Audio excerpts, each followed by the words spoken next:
We have no choice, right? We have to do this. It's true. Yes.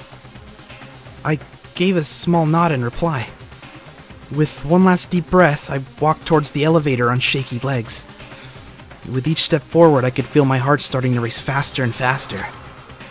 As soon as everybody was on, the elevator began to descend. I couldn't get a handle on my emotions, couldn't stop speculating.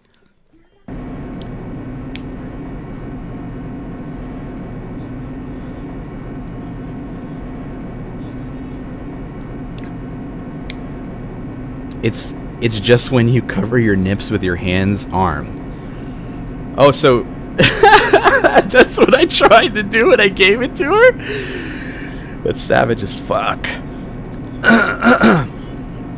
The steel box sank with heavy clunking sounds deeper and deeper into the ground. And as we went deeper, the uneasiness in my heart grew bigger and bigger. The elevator was unaffected, however, and continued to descend without hesitation. Until finally, it came to a sudden stop.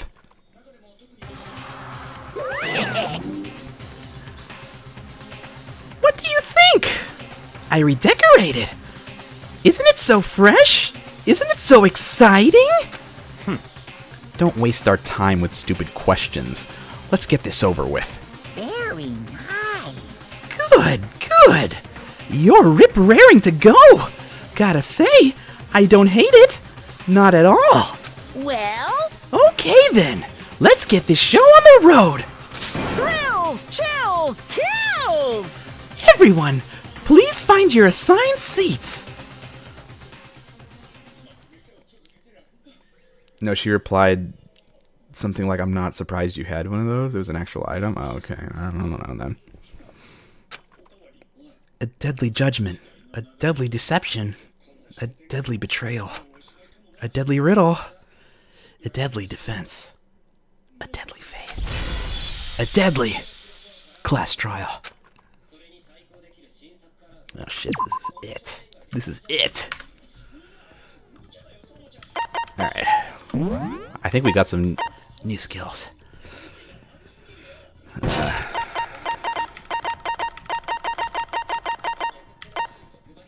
Allows you to lock onto 2 statements at once, effective during the bullet time battle. I don't even remember what that is. All right. Okay.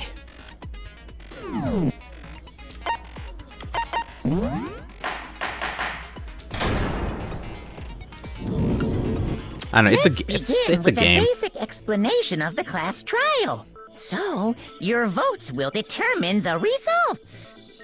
If you can figure out who done it, then only they will receive punishment. But if you pick the wrong one, then I'll punish everyone besides the blackened, and the one that deceived everyone else will graduate. Okay then.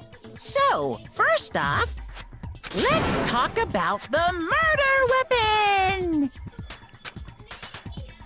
First, we have to make clear what was used to deliver the fatal blow.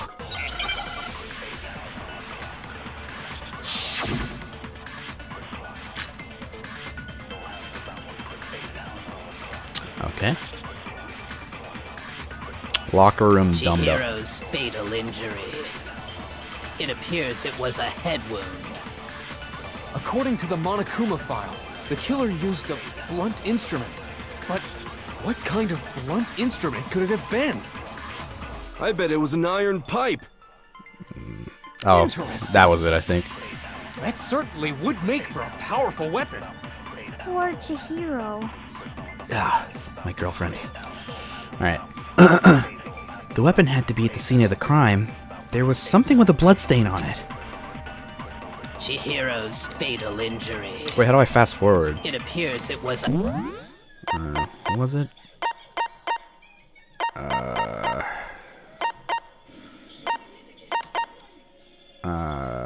Right mouse button silencer. Fast. Oh, it was the control key. I was hitting shift.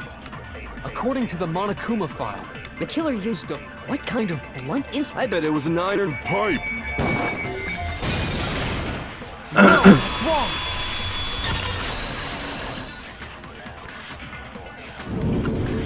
Can we It was just an agree that item the we got, object that Claire. dealt the fatal blow was the dumbbell found at the scene of the crime? It was covered in blood, and there was nothing else at the scene that could have caused that kind of injury. And the wound on the victim's head is consistent with the shape of the dumbbell. As far as I'm concerned, there's no mistake and no room for doubt on this one. You looked at her head wound? Yay! That's so creepy! If you don't mind, I will proceed from here. Let's move on to discussion of the culprit. Although, I believe the criminal behind this heinous act is already quite clear. Why are that girl's boobs trying to escape? What? For real? Because this is Japan! Chihiro's killer is the fiendish serial killer, Genocide Jack. Genocide Jack. The fiendish serial killer. Did he really kill Chihiro? A new element has been added to non-stop the... Okay. Jesus Christ. This debate, lines of white noise will appear to disrupt your reactions. Your truth bullets will disappear if they hit these lines, so think of them as okay. I can agree with Kyoko. Yeah, she's like the only... Like, who else do you have? You have Kyoko, then you have the gothic chick, right? Or Toko, right? But there's a way to keep this white noise from getting in your way. Press the right mouse button to attach the silencer, which you can shoot down the white noise. However, if you shoot an actual remark with your silencer instead of the white noise, the time limit will decrease, so take careful aim when you have your silencer out. Oh, but if your action difficulty is set to gentle, white noise won't appear at all. In which case, you can forget about the silencer and just focus on the situation in front of you. Well then, I have it on the normal difficulty. What about Sakura? No, you're right. She's next for sure. The culprit is Genocide Jack.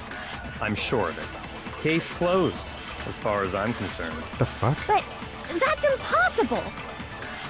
Why? What makes it impossible? Well, I mean, come on! There's just no proof for it. Hey, so, speaking of genocide That was it, Jack, I think. I don't know who that is! The thing Byakuya showed me in the archive. One look at that and anyone would be convinced. It shows that this was the work of Genocide Jack. The culprit is Genocide Jack. I'm sure of it. Case closed, as far as I'm concerned. But that's impossible! Why? What makes it impossible? Well, I mean, come on! Come on! There's just no proof for it. No, that's wrong! Bitch.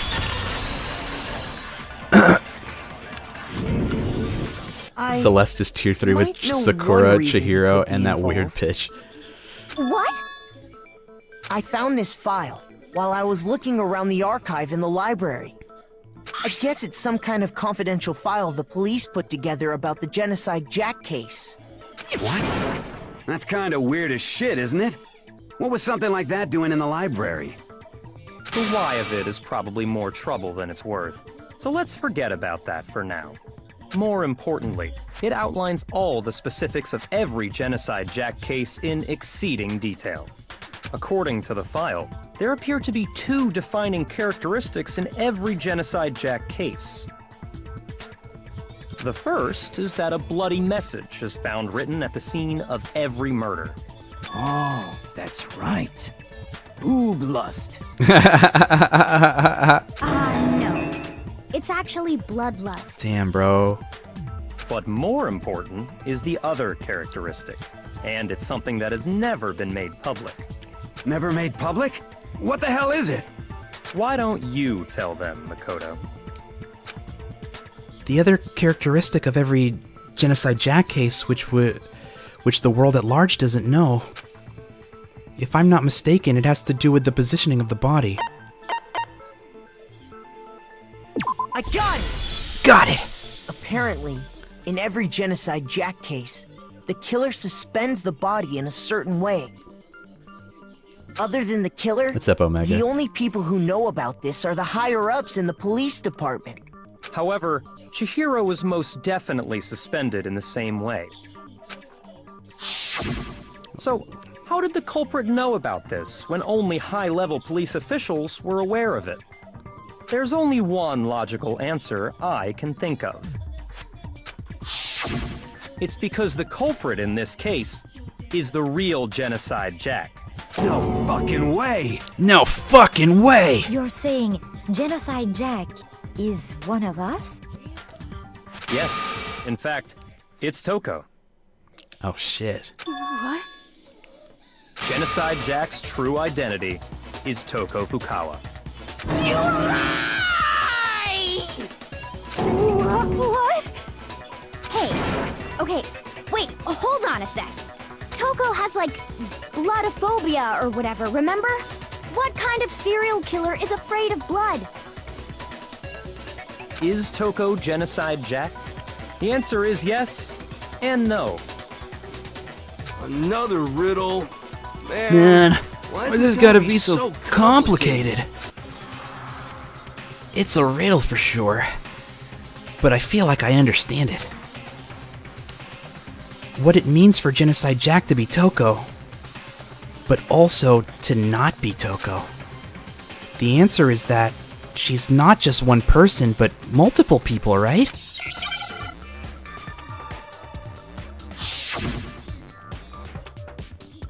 Oh shit, hold on.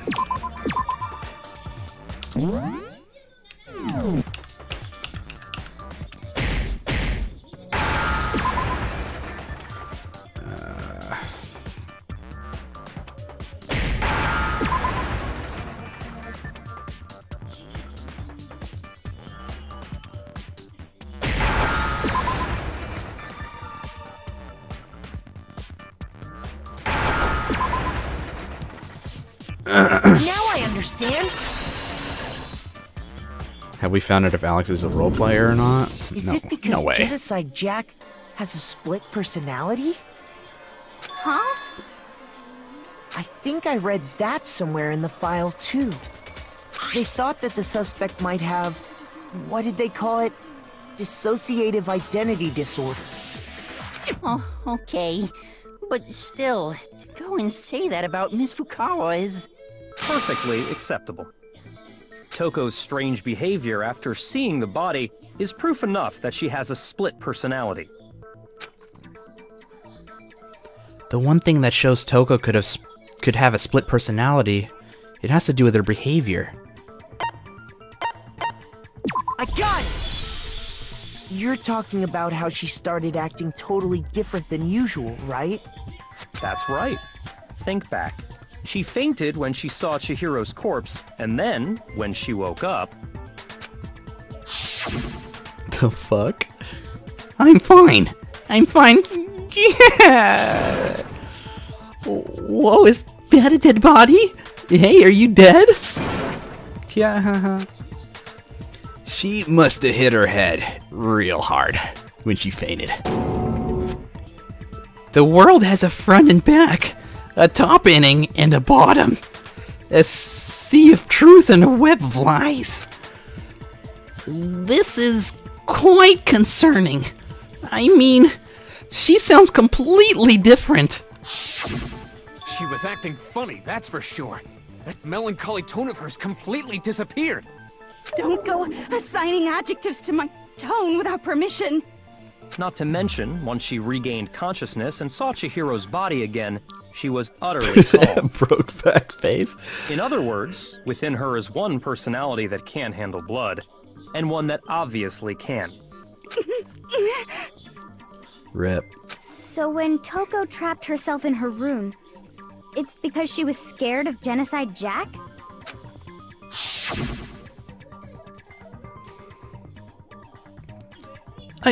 I won't let Genocide Jack have control. I'll drive the killer to drive out the murderous fiend.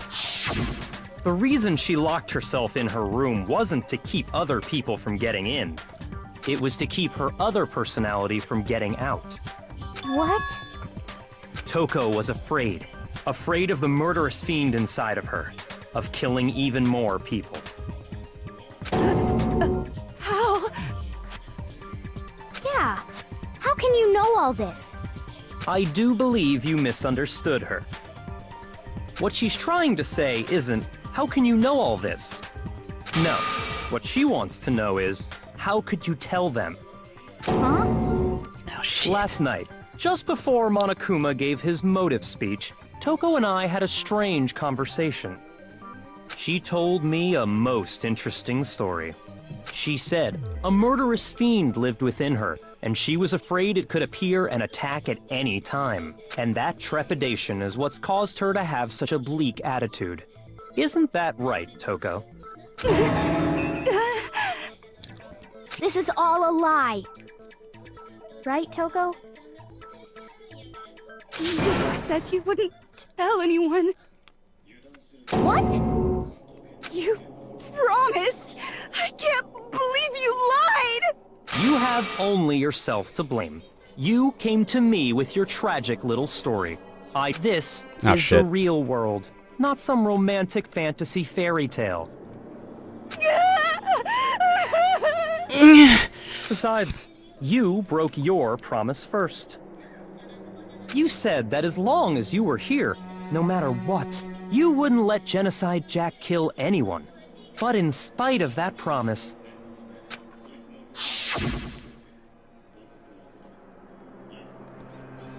I'm sorry. I couldn't keep our promise. But don't worry, never again. I won't let Genocide Jack have control ever again. You said if I kept my promise, you would go out with me. Oh shit. That's fucked.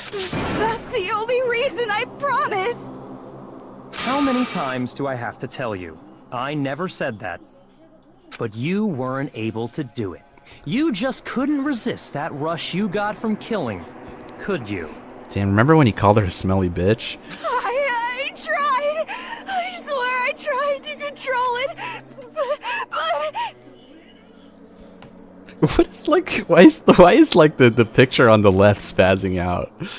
But your efforts were useless. What a disappointment.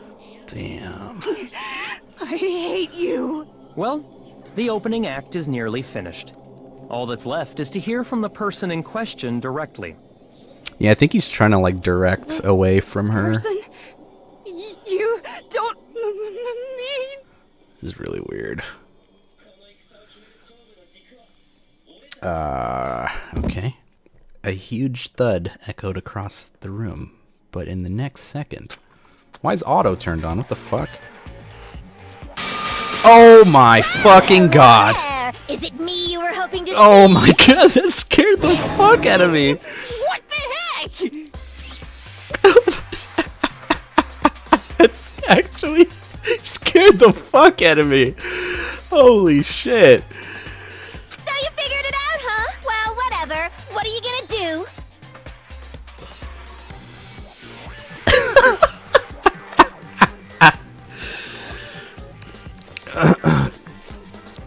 Yeah, what that mouth do though? What that mouth do? I'm the ultimate murderous fiend, Genocide Jack! Or better yet, let's go with Genocide Jill! What the fuck is this? What the fuck is this? Toko, what happened to you? Not Toko, that's a loser name, and what happened is a textbook split personality! So what if one of them happens to be a serial killer? You should turn a blind eye to one's faults. What that mouth do?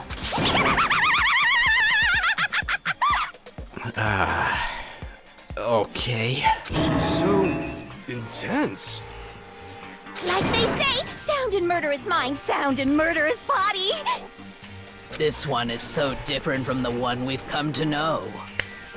Yes, well, the world is composed of a front and a back, you know. Just like how every inning has a top and a bottom, or how in the depths of every truth lives a little lie. Damn, that baseball reference, Behind though. every dark and gloomy soul lives another that shines as bright as the sun! Okay.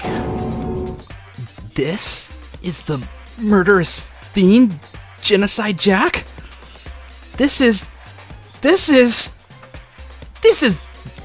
beyond insane. Let's be honest. Miss Jack, Jill, can I ask you a question? What's up? Some of us think you might be the mastermind behind our entire situation. What are your thoughts on that? Well, I'll tell you, I am the mastermind of all masterminds! Just kidding! Fucking Eugene is just a fucking boss next to her. Then it's not true?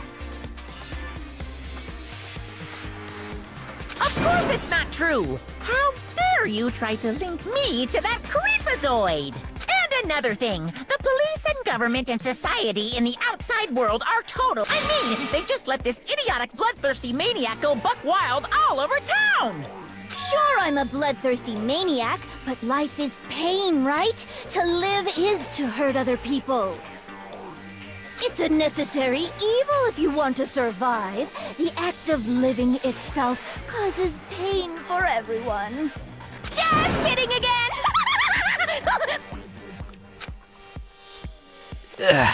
This should be enough to convince you. This murderous fiend is responsible for Chihiro's death. There's clearly a motive, so there should be no doubt. A motive? Remember what Monokuma told us? If someone didn't murder and graduate within 24 hours, an embarrassing memory or secret would be revealed. Well, She's let's fun at assume parties. that Toko's secret was about Genocide Jack. If a secret like that came to light, Toko's life would have undoubtedly been forever ruined. So she had a very clear motive to never have that side of herself exposed. Interesting. Very, very, very interesting. But sorry, as much as I hate to admit it, I'm not the culprit. Huh? But I cannot imagine anyone other than you could murder someone in such a bizarre fashion. Maybe so, but nevertheless, it's the truth. Do you really expect any of us to believe you? Yeah. I could never believe a word you say, you monster. Maybe she's totally right about that. But something's still bothering me. What she said. I need to get some more details about all of this. Maniacs don't lie. It's true.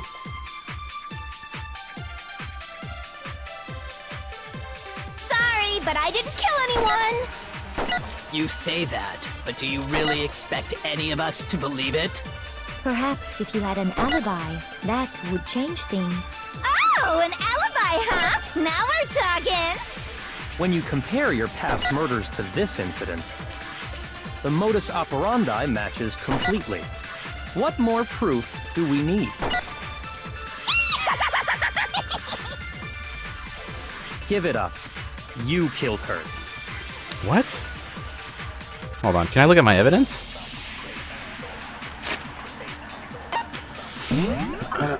Status of the body.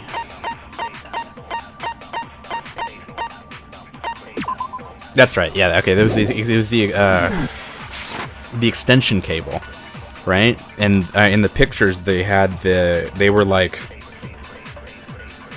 pinned to the wall. Okay. I have to just focus on remembering Chihiro's body. That must have the answer. That should prove that what he said isn't quite right. Sorry, but I didn't kill anyone. You say that. Oh, fuck me. But do you really expect Wrong button. any of... Perhaps if you had an alibi, that would change things. Oh, an alibi, huh? Now we're talking. When you compare your past murders to this incident, the modus operandi matches completely. No, that's wrong. Got it! I mean, no, that's wrong! Are the methods of murder really exactly the same? I'm not so sure about that. I think there's a slight difference between the Genocide Jack cases and this one. Sacrifice to the Bobless gods. Huh? How's it any different? Uh-oh, you don't know? Well then, human garbage, let me tell you! I murder with passion and conviction. I consider myself a professional, and I have a very particular way of doing things. What's up, Nightboot? What's up, Wave? Imagine you go to a fancy Italian restaurant. They're very picky about the noodles, the sauce, everything. But what happened to Chihiro? It'd be like if that same Italian restaurant started using ragu or Chef Boyardee. Oh, that logic! This is no creation of mine. Let me rephrase that, in a way that maybe makes more sense. There are two clear differences between the Genocide Jack cases and this one. There's one clear difference between the murders. In the photos from the other Genocide Jack cases, look at the neck and stomach. Here you'll see a clear difference. I got it! Got it! For one, the cause of death is different. In the Genocide Jack murders, all the victims were killed the same way. According to the case file, they were all apparently killed with a pair of scissors. But Chihiro died from a blow to the head, right? Ah, yes. That is remarkably different from the other murders. Wouldn't it be strange for someone who kills the same way without fail to suddenly change their method? And there's more. One more conflicting detail. That's right! In my recipe of murder, if the bloody message is the tortellini, then the arrangement of the body would be the pesto sauce! Italian food. Could you please stop comparing killing people to cooking? So, are you saying the other difference has to do with how the body was arranged? That's right. The second difference is related to how she was suspended. In the photos of the other Genocide Jack cases, all the other victims were stabbed through their hands. Here you'll see a clear difference.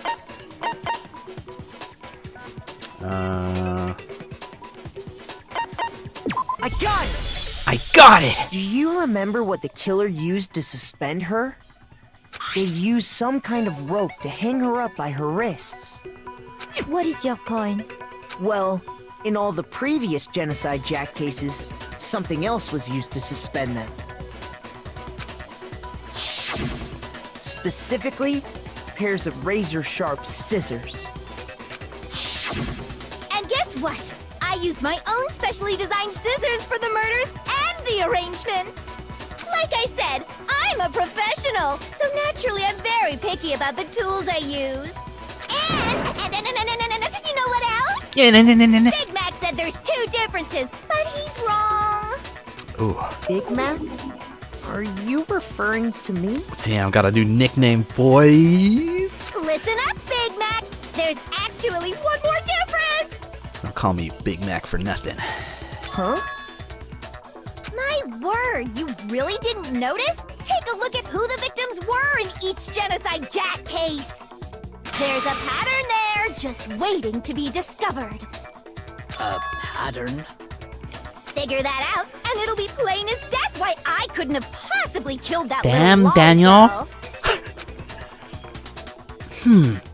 Let's see. There was a pattern surrounding the Genocide Jack victims, and Chihiro didn't fit it? If you look at the names of every victim, what you'll notice is... I think I figured it out. I know why she couldn't have killed Chihiro. I got it! I got it! Is it because Chihiro was a girl? Bingo! Bullseye! Right on the money! What are you talking about? What are you talking about? In all the Genocide Jack cases, all the victims had something in common.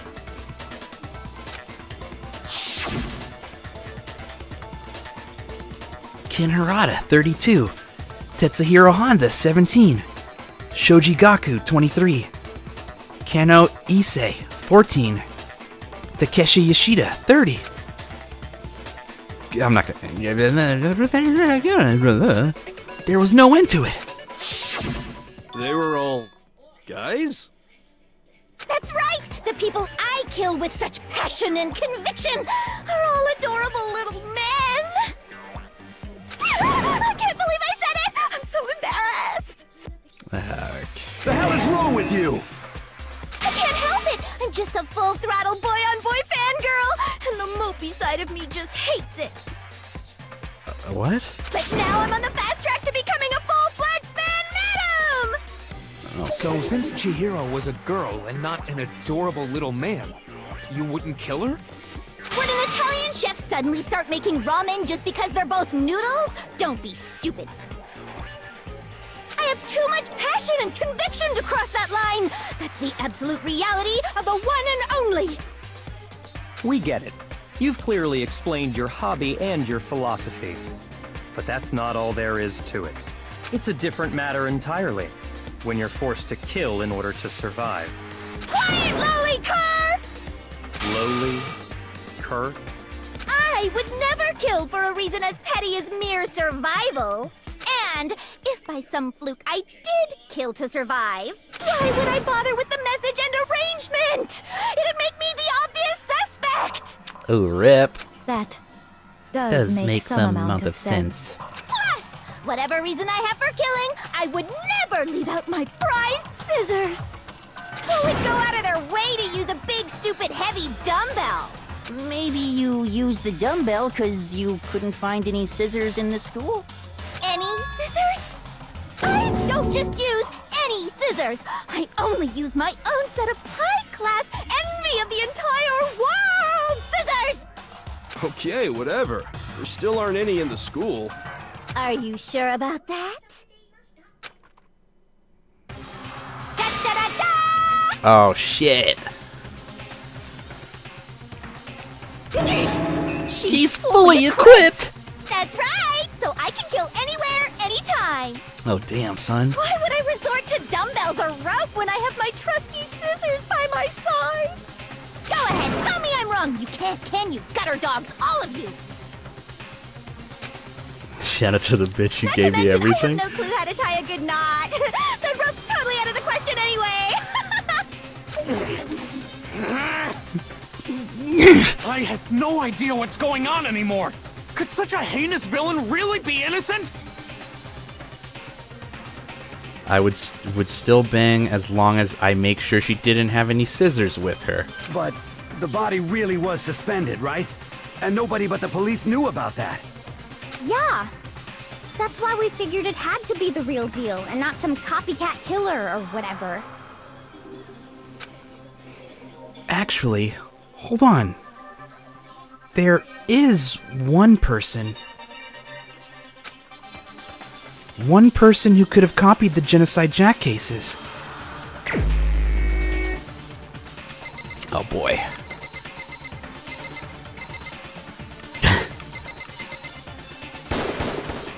Here's my answer. Here's my answer. Byakuya, it's possible you could have found out, isn't it? You'd have no problem gaining access to classified government documents or internal police records. Plus, you'd already looked through the Genocide Jack file before this all happened, hadn't you? Oh shit. Are you saying Mr. Togami did it?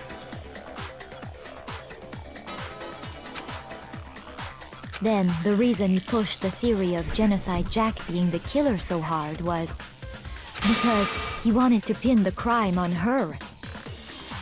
So, he rearranged the scene to disguise it and make it look like I put my stamp on it. The adorable glasses man was behind it all. Oh, I'm on fire! Well, Byakuya, what's your response? Thirsty. I see. So now the suspicion falls on me. Then I must ask, when would you say I began acting suspicious? Surely you must have an answer. Looking back and thinking Damn, he's so about cool, it, calm, and collected. The way you were acting right before we discovered the body was a little strange. And the locker rooms. They're suspicious. Very suspicious indeed. Wouldn't you agree? Huh? Suspicious? It seems nobody searched the locker rooms. Let's start with the girls' locker room. You wanted to go to the girls' locker room right away, right? But since you're a guy... I should have naturally thought of the boys' locker room first. Is that what you want to say? The victim was Chihiro, a girl. Hence why I said we should check the girls' locker room. Nothing strange about that, I'd say. On the contrary, there's something very strange. Okay then, what's so strange about it? Go ahead, share with the rest of the class. There was a clear contradiction in what Byakuya just said. I need to make it clear to everyone. Oh my god. Next we're going to add something called the truth flashback. If you aim it at a weak spot and hold down the left mouse button, then you'll memorize that weak spot. This memorized phrase can only be shot once as a single truth bullet. If you shoot or change the truth bullet, it will disappear from your truth cylinder. However, you can use the flashback feature as many times as you want.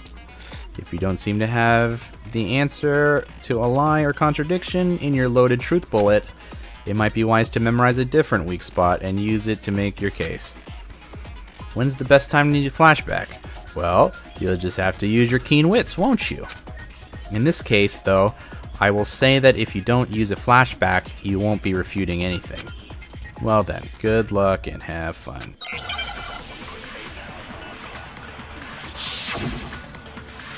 How do I... okay. So, you said Byakuya was acting kind of weird before we found the body. But he was acting weird... how? If you're presented with the opportunity to check out the girls' locker Look at her. room, You absolutely take it! Wow. That's a natural reaction for any guy! The victim was Chihiro, who was a girl. So of course I would suggest we check the girls' locker room first. There was no time for pointless distractions. What's so strange about that? I wish you'd taken me with you. Oh my god.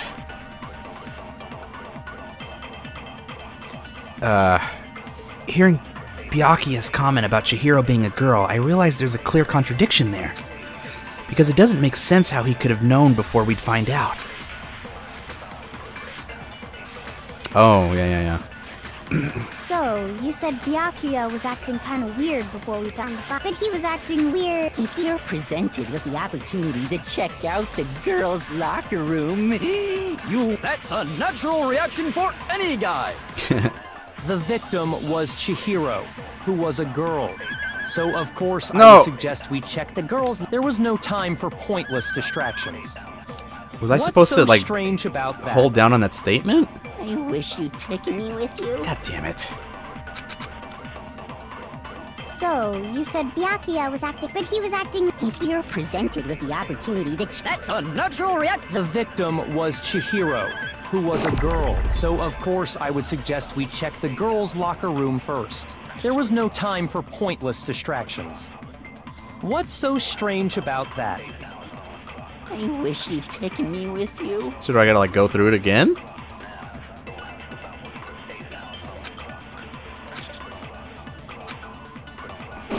Alright. So, you said Byakuya was acting kind of weird before we found the body. But he was acting weird... how? What? You're presented with Oh the my opportunity to god. check out the... That's a natural reaction for any guy! The victim was Chihiro, who was a girl. So of course I would suggest we check the girl. There was no time. What's so strange? I wish you'd taken me with you. So, you said Byakuya was but he was acting weird. If you're presented with the opportunity to check out... That's a natural reaction for any guy! The victim was Chihiro, who was a girl.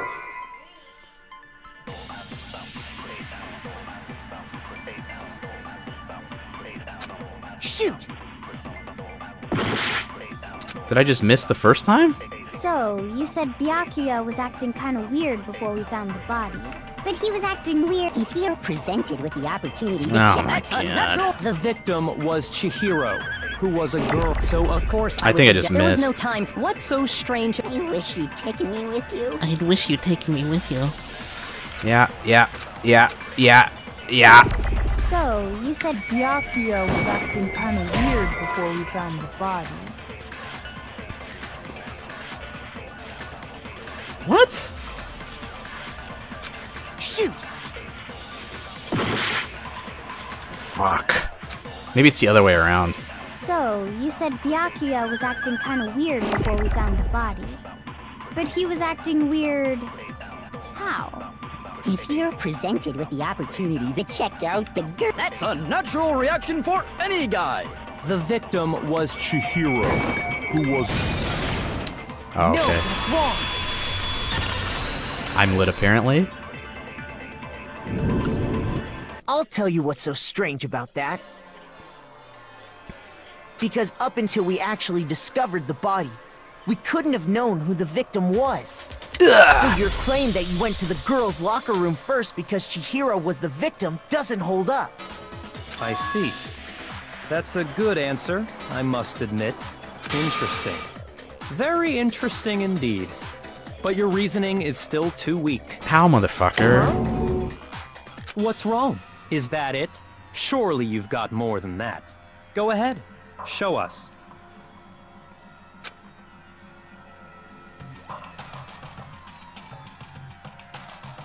What's with Byakuya's attitude? It's like he doesn't even care. I've got him cornered, but he's acting like it has nothing to do with him. What's the matter? You're not finished already, are you? There must be more to it. There is. I think. There is more to it. Think about it. We just talked about the differences between this case and past Genocide Jack incidents. The proof you're looking for is hidden in there. Oh? Proof that I'm the culprit, you mean? It's the extension cable. The differences between this case and the other Genocide Jack murders. The evidence that proves Byakuya is responsible for is hidden there. What could it be?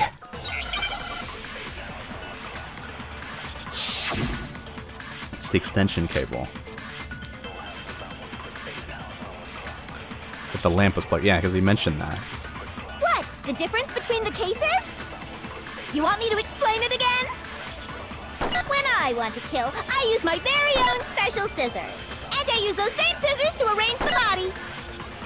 But Chihiro was suspended with... It was some kind of rope. Was it not? That's right. It absolutely was. then there must be something very fishy indeed about that rope. Hey, Byakuya, where'd you get it from, huh? I'd never seen that rope before in my life. No, that's wrong! No! That's wrong! Actually, I'm pretty sure you have seen it before. Because, Bitch. you see, that rope, or should I say, that extension cord? Yeah, baby. What? An extension cord? Byakuya, you've used the extension cord in the library more than once, haven't you? And the same extension cord that was in the library all this time went missing after the murder. Mondo is top tier, please. And there's no way someone who uses that extension cord as much as you do wouldn't discover that fact. And Byakuya must be the one who took the extension cord. I can't imagine any other possibility. Don't let who die. That's really what you think? Then your conclusion is something like this?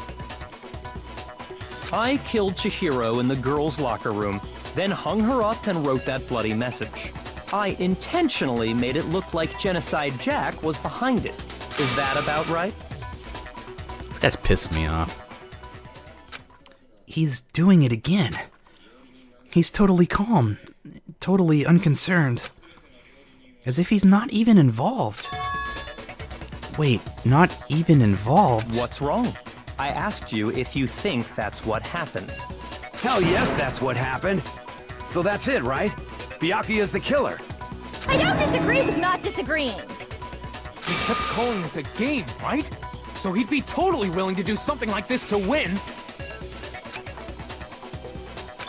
Sorry, but could we hold on just a second? I think we need to talk about this a little more.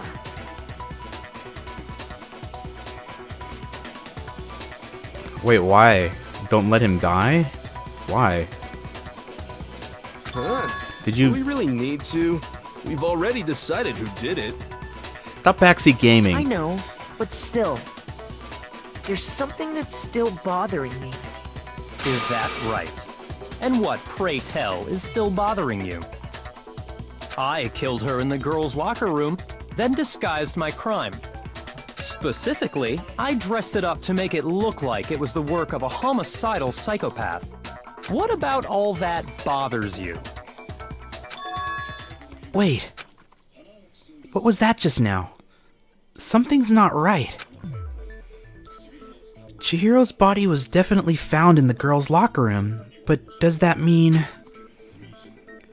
Can I really just accept what Byakuya said as the truth? No. I don't think so. There's definitely something off about what he said. I got it! I got it! You say you killed Chihiro in the girls' locker room, right? But are you sure about that? Isn't it possible that the murder took place somewhere else? How disappointing. Why are you telling me not to kill him? What kind of question is that? Even in the world of disappointments, this is a true letdown. She was found dead in the girls' locker room. There is absolutely no question about that. How could the scene of the crime have been anywhere else? Well, I think it's entirely possible that she was killed somewhere else, then carried there later, along with the rest of the murder scene. The rest of the murder scene? That was awfully specific. Please tell me you have a reason for saying all of that. I believe I do. It's the booby poster. The boobless poster. Hey, Byakuya. Did I just take you off guard, motherfucker? When the story suddenly moved to the crime scene, Byakuya, who'd been so confident up until now... Maybe Byakuya never even realized that the actual scene of the crime could have been somewhere else. Hey, don't just move on without permission! What do you mean she was killed somewhere else? Come on, Makoto. If there's any chance the murder took place somewhere else, let's see the proof. Evidence that shows the murder took place somewhere else. There was something that was switched between the boys and girls' locker rooms.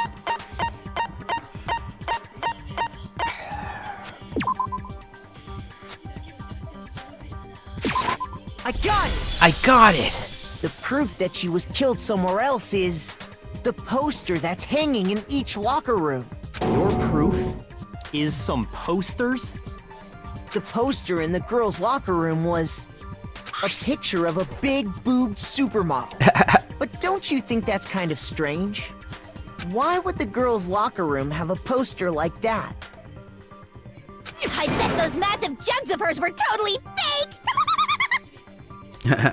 Meanwhile, the boys' locker room had... a poster of the super popular boy band Tornado. Again, that doesn't really seem to belong in a boys' locker room.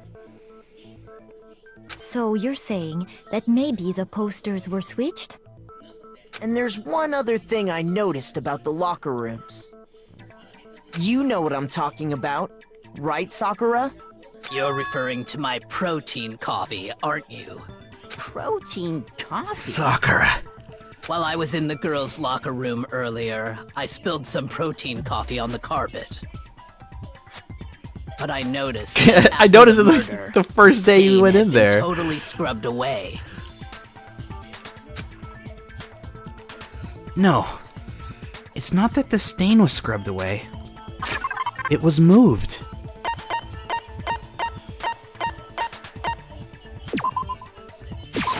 I got it! I got it!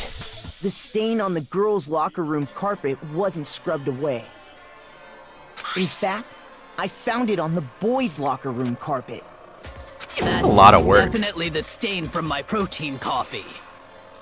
Then, does that mean that the carpets were switched too? But why would anyone do that? To move the murder scene from one locker room to the other. It's certainly plausible, don't you think? Someone shit on the floor confirmed. In other words, in order to completely swap the scene of the crime, the bloodstained poster and carpet were moved along with the dead body. By doing this, the killer was able to change the entire room where the murder took place. I can certainly follow your reasoning, but why would the culprit bother doing that? Huh?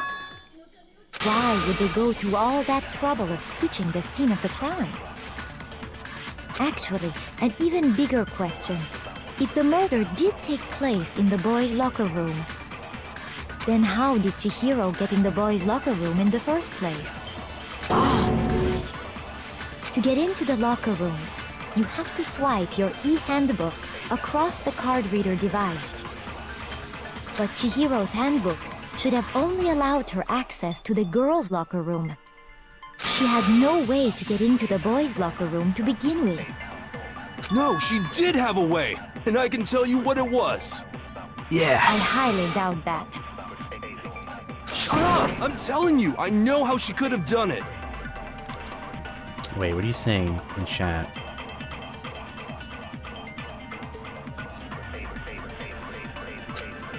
Yes, don't spoil stuff. Is he right? Could Chihiro really have gotten to the boys' locker room somehow?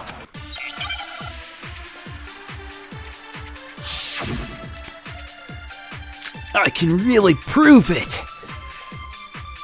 Damn, this bitch is crazy. Is it really possible? Could Chihiro really have gotten into the boys' locker room somehow? Ah! I've got it! She must have hacked her e-handbook! She was the ultimate programmer, after all. I'm sure that would have been no problem for her. No, I don't think that's it. She used the thing that was in the main hall. Huh? What thing? I'm talking about Leon's handbook, of course. If she had that, she could get into the boys' locker room no problem. Theoretically, if Chihiro was able to use Leon's handbook, she could get into the boys' locker room. But when we found Leon's handbook in the main hall, there's no doubt that it was... In which case, can we really say that she used it? Is it really possible? Could Chihiro really have gotten into the boys' locker room? Ah! I've got it! She must have hacked her e-handbook. Oh my god! After all. I fucked up. I'm sure that would have been no problem for her. No, I don't think that's... She used the thing that was in the main... Huh? What thing? I'm talking about Leon's handbook, of course. No, that's wrong. Stupid, stupid, stupid, stupid. No, I don't think Chihiro used Leon's handbook. Why not? Because Leon's handbook was broken. Oh. Well, then, yeah, I guess that'd be pretty impossible, huh? This guy's 21. I am struck silent by how quickly you gave up. Plus, isn't there a regulation against using someone else's handbook? Actually, the rule states that loaning your handbook is prohibited. It says nothing about borrowing one. In other words, you could borrow a dead person's handbook all you want, and you'd be safe. Yup, yup, yup! Hit the nail square on the noggin! Ugh. Of course, if it were broken, that wouldn't make any sense anyway. So then, she must have hacked hers, like I said. She used her ultimate programmer skills and... Psst! You can't fix an e-handbook! The instant you open one up, a security buzzer starts blaring! So, if she didn't use Leon's handbook, and she didn't modify her own handbook, Maybe Mr. Naegi's initial assumption is just wrong? It seems like there's no way she could have got into the boys' locker room. So I guess so. Okay then, I vote for Byakuya. Is that it then? Chihiro was killed in the girls' locker room, and Byakuya is the one who did it. Really? But still, I don't know what else I can do. Hold on a second. This is, my side chick. I agree with you, though. I think you're on the right track. What the? You finally decide to open your mouth and that's what you've got to say? There's no way she could get in the boys' locker room, right? So... Why are you so sure she couldn't get in? There's still one other way she could have gained access. What? What are you talking about? What other way is there? Well, to explain that, why don't we take a little break from the trial? I'd like you all to come see something. Wait. Just what do you think you're doing? Yeah. Don't worry. This'll make the whole trial more exciting. I'm sure that thought must please you. Huh? It'll make things more exciting? Well, all right then. I declare an official class trial recess. For real? Now then, what is it you want to show us? It better not be boring or I'll be very unhappy. Oh, I have no doubt it'll meet your lofty expectations. So, shall we go? Yeah. Let's. So, before I even knew what was happening, the class trial had been put on hold. We headed off with Kyoko in the lead. And where she took us was...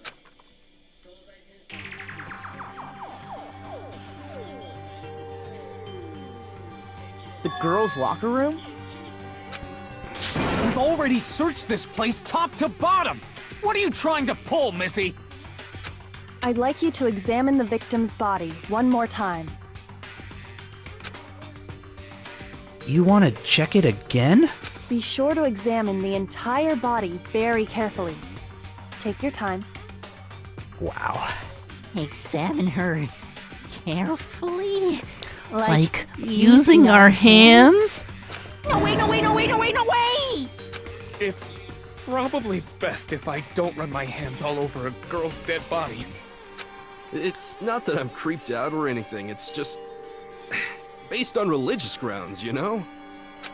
Very well. I'll do it. Damn. But you're a girl. You shouldn't have to touch a dead body. Just let one of the boys do it. Wait, what the fuck? Is she a guy? No, it's okay. I think Chihiro would rather have a girl examine her. So just leave this to me. Sakura. What is this? Some kind of secret girl-on-girl action? Is that what you two are about? That's not it at all. Stop screwing around. Okay, here I go. Oh my god. I'm sorry, Chihiro. Please excuse the intrusion. Rip. Putting her hands together in a brief prayer, Sakura then began to quietly examine her body. Be sure to check her entire body, and I believe we will solve this particular mystery. Here's the thing. Kyoko already checked. She's actually just a freak. Her entire body? I know you say that, I thought but... she got it already. What? This is... What is this...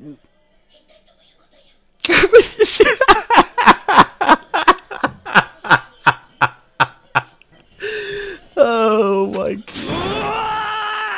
god. What is it? You guys, we almost hooked up with her. Not possible. It's not possible. Damn. Sakura's eyes were staring wildly at Chihiro's lifeless form. Her massive frame trembled. This girl is what? Is a boy! Oh, shit! Ah, I see. So she was actually a he. Interesting. Thank you for confirming this fact. What the fuck? Why did he respond that way? Oh, there we go. You're joking, right? Damn, he probably fapped it to her.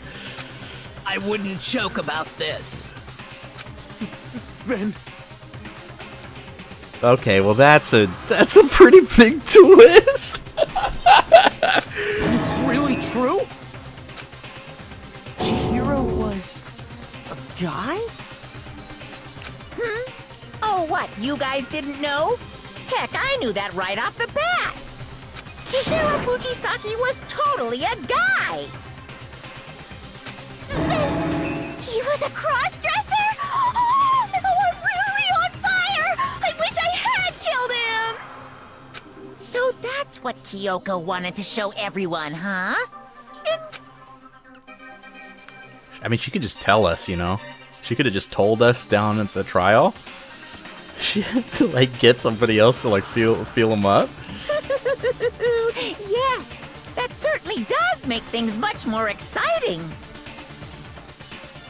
Now let's ride this wave of excitement back to the courtroom and get back to the trial.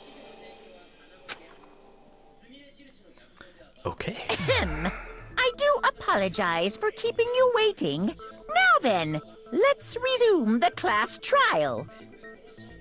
We've all just learned of the shocking revelation that Chihiro was actually a boy. Yes, well, I don't know his reason for hiding it, but the fact is, Chihiro was not a girl, but a boy.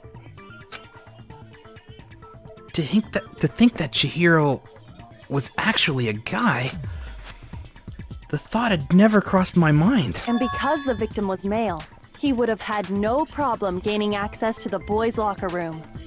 Assuming his handbook did, in fact, list his gender as male, then yes, that would be true. Of course his handbook said he was a boy. He dressed like a girl, but he was a boy through and through. Zam.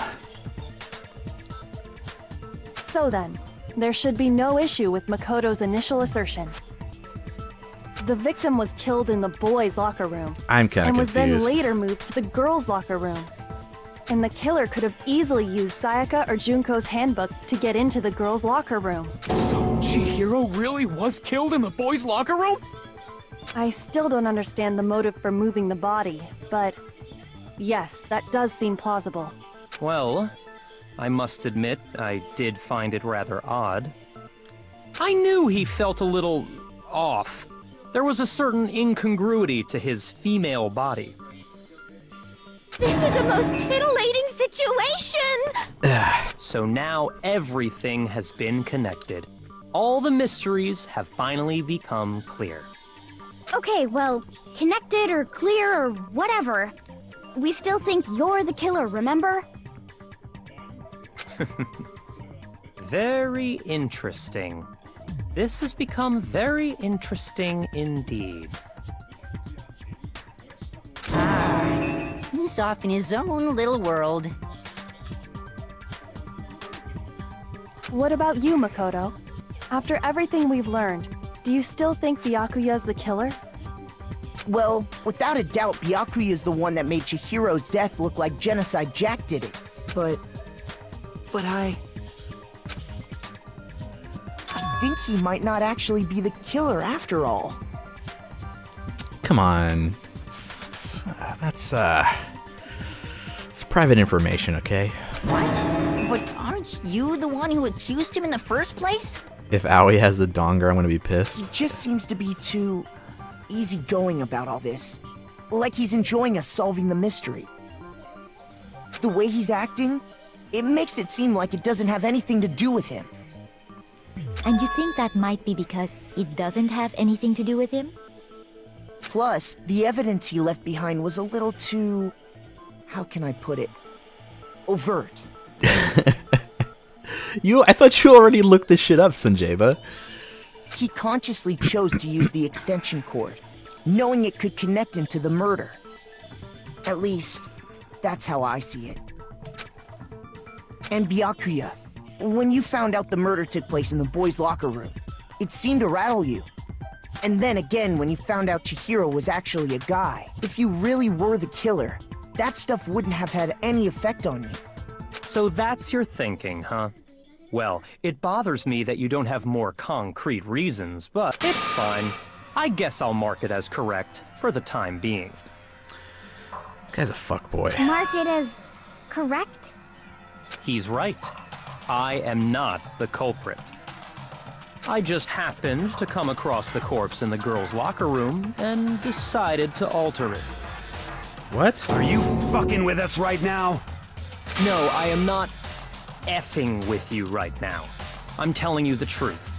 Well, I find it very hard to believe. Go ahead. Find it very hard to believe. You're free to be executed along with the rest of us. If you're really telling the truth, then why? Why do you do that to his body? My reasons hardly matter right now. Uncovering the culprit is much more important, wouldn't you say? Now then, if it wasn't me, who was it? Wait, what? What do you mean he altered the body? Well, I don't think I can say for sure without talking about it a little more. Gotcha. We're seriously gonna keep going? We're all good, aren't we? I thought it was clear Byakuya did it. No, I'm with Makoto. If there's any doubt whatsoever, we need to explore every possibility. Because if we're wrong, we all die here. That's true. Very well then. I'm with you too. Damn straight. Count me in. Do you not have a mind of your own? Of course I do.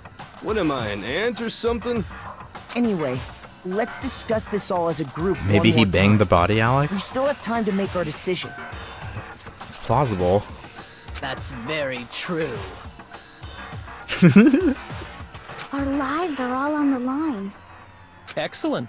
Then shall we resume our game of hide and seek? But if Byakuya didn't do it, then who's the real killer? Who murdered Chihiro? There's one thing we can be sure that we know about the killer. I think I have an idea who it is, actually. I got it! Since the crime scene was the boys' locker room, you would need a boy's handbook to get in. Since Leon's handbook is apparently broken, the killer would have had to use their own. In other words, it had to have been a guy. But that's still not enough. I need to find some more clues. I think I know what it is now.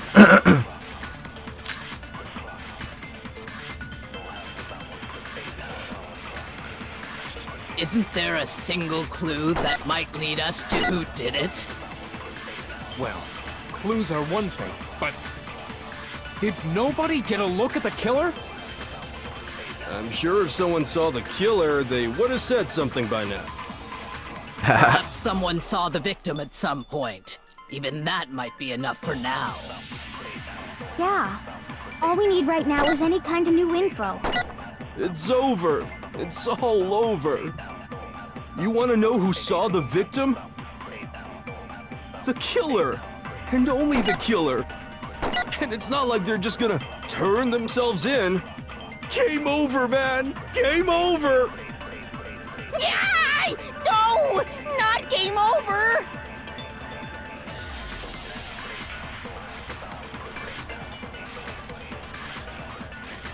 No. As a matter of fact, there is an eyewitness account regarding Chihiro. She has more information about that. Isn't there a single clue that might lead us to who did it? Well, clues are one thing. Did nobody get... I'm sure if someone saw the killer, they... Perhaps someone saw the victim at some point. Yeah. All we need right now is any kind of new info. It's over. It's all... You want to know who saw the victim? The killer. And only the killer. What's wrong? No! That's wrong! I believe someone else did see the victim before he was murdered. What do you think, Celeste? Now that you mention it, yes, I did see him. Huh? Really? Oh, but I suppose only Makoto knows about this. Makoto? The rest of you had no idea, did you? That is why you're all making such ugly noises. Whatever! Just hurry up and tell us! It was last night, right before nighttime. I saw Chihiro in the dormitory warehouse.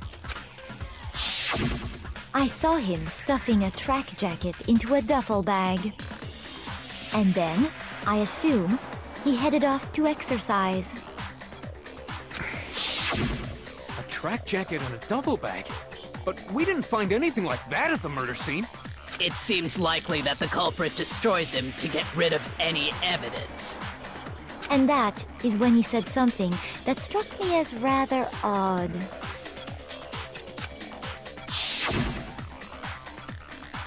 Well, I'd better get going. I'm kind of in a hurry.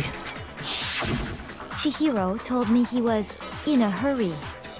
But why would he be in a hurry? Only if someone were waiting for him, I should think. So, Mr. Fujisaki was on his way to meet with someone, and then they were going to work out together? But Hina and I had invited him to exercise with us plenty of times, and he always declined. Probably because he was afraid you'd find out the secret he was hiding, right? She lit. Which means that conversely, he must have trusted whoever he was meeting with very much. Enough so that he was willing to risk his secret being revealed. What a marvelous friendship! The point is, whoever he met up with is the culprit, right? So we just gotta figure out who it was. But knowing what we know, I can't even guess. No, you already have what you need to make the connection. Huh? You know who the killer is. Seriously? Yeah. Who is it? Who's the killer? Think back to the track jacket and duffel bag the killer disposed of. Focus on the details of these items, and it should become obvious who was waiting for him. Are you sure about that? You really think we can figure out who did it based on 2 pieces of evidence that we don't have? What? You want to track down some fingerprints or something? Even if we had the equipment for that, we wouldn't know how to use it. As was noted, the evidence is already gone. There's nothing to get fingerprints from. Maybe, but we can make certain inferences if we just take the time to talk it out.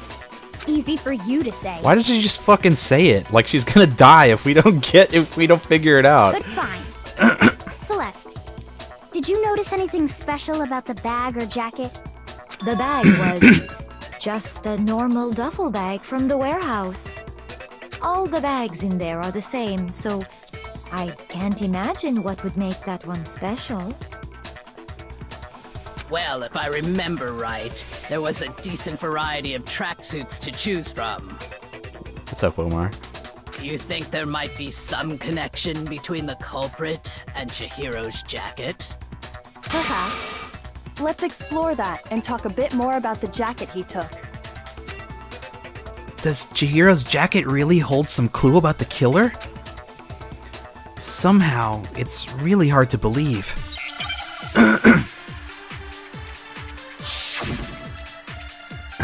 Kyoko thinks the trial is too easy for her. She wants you to prove yourself worthy to bone her.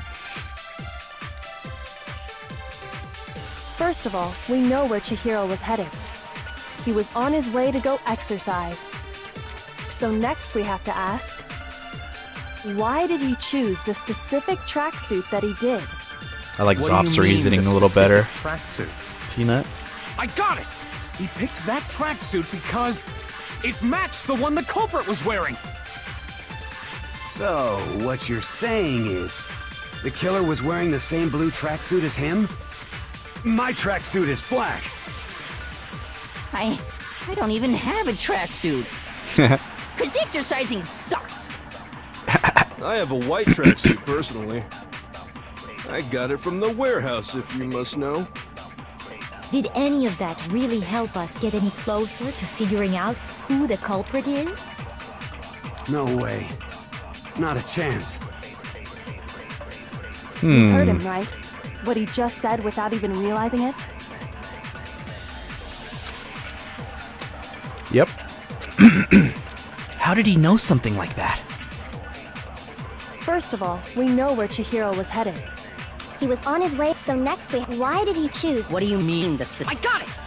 It's I got it! So, what you're saying is, the killer was wearing the same blue tracksuit as him? Rip. No, that's wrong. Hey, fuck that fat fuck. Hold on a second, Mondo. What did you just say? Huh? What'd I say? When Celeste testified a few minutes ago, she said... I saw him stuff a track jacket into the duffel bag. And then I assumed he was headed off to exercise. She never said anything about the jacket's color. Ooh. So why did you say Chihiro's blue tracksuit? Ooh. What are you? You just... Hey, Celeste, what color was Chihiro's tracksuit? As a matter of fact, it was blue. And before we began the trial, did you tell anyone that? The only one I told about any of this was you. Then, Mondo, how did you know what color Chihiro's tracksuit was? I think he did it. Do you remember when he said, like, in the cafeteria that he would never, or he said it several times, like he would never hit a girl? I think when he found out that she was a guy, that Chihiro was a guy, I think he like freaked out or something. I think that's what happened. That Mondo was trying to get some pussy and got a handful of dick instead and murdered. Yeah, something like that. I'm sure he saw the clothes at some point in the investigation. No, that can't be it. The bag and clothes were surely disposed of by the time we began our investigation. Then the only reason he could have known what color the tracksuit was is if he saw Cherry with it before he died! That's the only possibility! What's up, Gosher? The programmer died, and we found out that she was actually a guy. She turned out to be a guy. Cherry? Oh, sorry, did I spoil it? Are we gonna find out anyway? Talking about Chihiro? So, how about it? Did you see the tracksuit or didn't you? Just by chance. I just happened to see it last night. Ah, shit. He walked past me, and he was carrying the tracksuit in his hands. How'd you... Where'd you... What the fuck? No, that can't be it either. According to Celeste's testimony... The programmer was like the really shy one. She was the really shy one that wore like the green cardigan, I think. She stuffed the jacket in her bag in a hurry. It was almost like she was trying to hide it. And just like that, she was gone. When Celeste noticed it, Chihiro made a point of making sure the jacket was completely in the bag. If you just ran into him briefly, you couldn't possibly have seen what color the tracksuit was. Ooh, rip. Yeah. It would appear you've dug your own grave. Perhaps. But you handed him the shovel, didn't you? That's why you said what you did. Focus on the tracksuit and it'll be obvious who he met with? Ah, now I understand. It was all one big bluff, wasn't it? Your true intention was to draw a slip of the tongue from the culprit. Damn, she fucking owned him, dude. That's why you said you knew who did it, to put them on edge. That's right. However, Mondo was my target all along. I had my suspicions about him from the very beginning. But why? What made you so suspicious? That's a good question.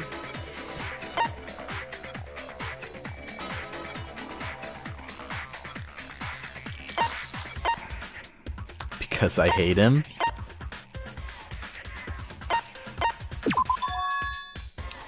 There was a certain turning point that maybe you didn't notice it, Mondo, but you tend to refer to men and women differently.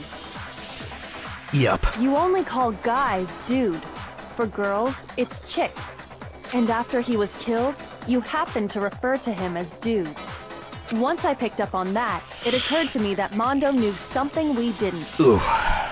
You notice such a tiny detail? Are we playing Dota tomorrow? Should I learn Dota? Are you a witch? She's a witch! You're positively frightful. No, I'm not the frightful one. Not nearly as frightful as someone capable of murdering a friend. Mondo, was it really you? Did you really kill Chihiro? I didn't kill anyone! You've been all over me, judging everything I say. Putting words in my mouth. What gives you the right to treat me like a goddamn criminal? Yeah! He would never do something like that! This is a false accusation! Oh, that's right, they're bros. Learn Dodo. Make sure you update it on stuff. I've played Dota before. I played Dota before I played League. It's true. My reasoning on that is pretty shaky. That was fast. Well, this does present us with a problem. It seems we are all out of leads. Piece of shit! My time has nearly come. This guy is fucking That's hilarious. what my little ghost friend is telling me. Oh yeah, that reminds me. Hifumi, weren't you telling me you'd found some evidence? Really? What kind of evidence? Yeah, he kind of is. He's like a biker gang leader. Actually, now that I'm thinking about it here it calmly, it might not be all that relevant. Jeez, does your confidence just get up and walk away? It's fine, man. Just tell us. If you really insist, then... Here it is. What do you have there? Look at her, man. It happens to be an e-handbook. I found it laying on the ground, so I scooped it up.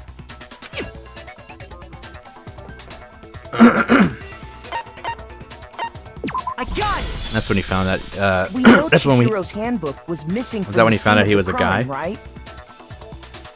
For a fact. For a fact indeed. I was totally sure I'd found it. Then it must hold some clue about the culprit, right? Well, that's what I was hoping. But it's busted. It won't even turn on.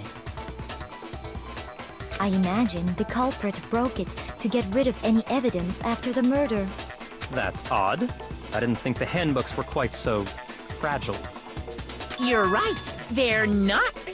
They're totally waterproof and shock resistant. It would take an awful lot to break one. And yet, this one does appear to be broken, as is Leon's, sitting useless in the main hall. For all your confidence, that is a remarkably high failure rate. Do you think there might be some kind of mystery in there somewhere? How precisely did the handbooks get broken?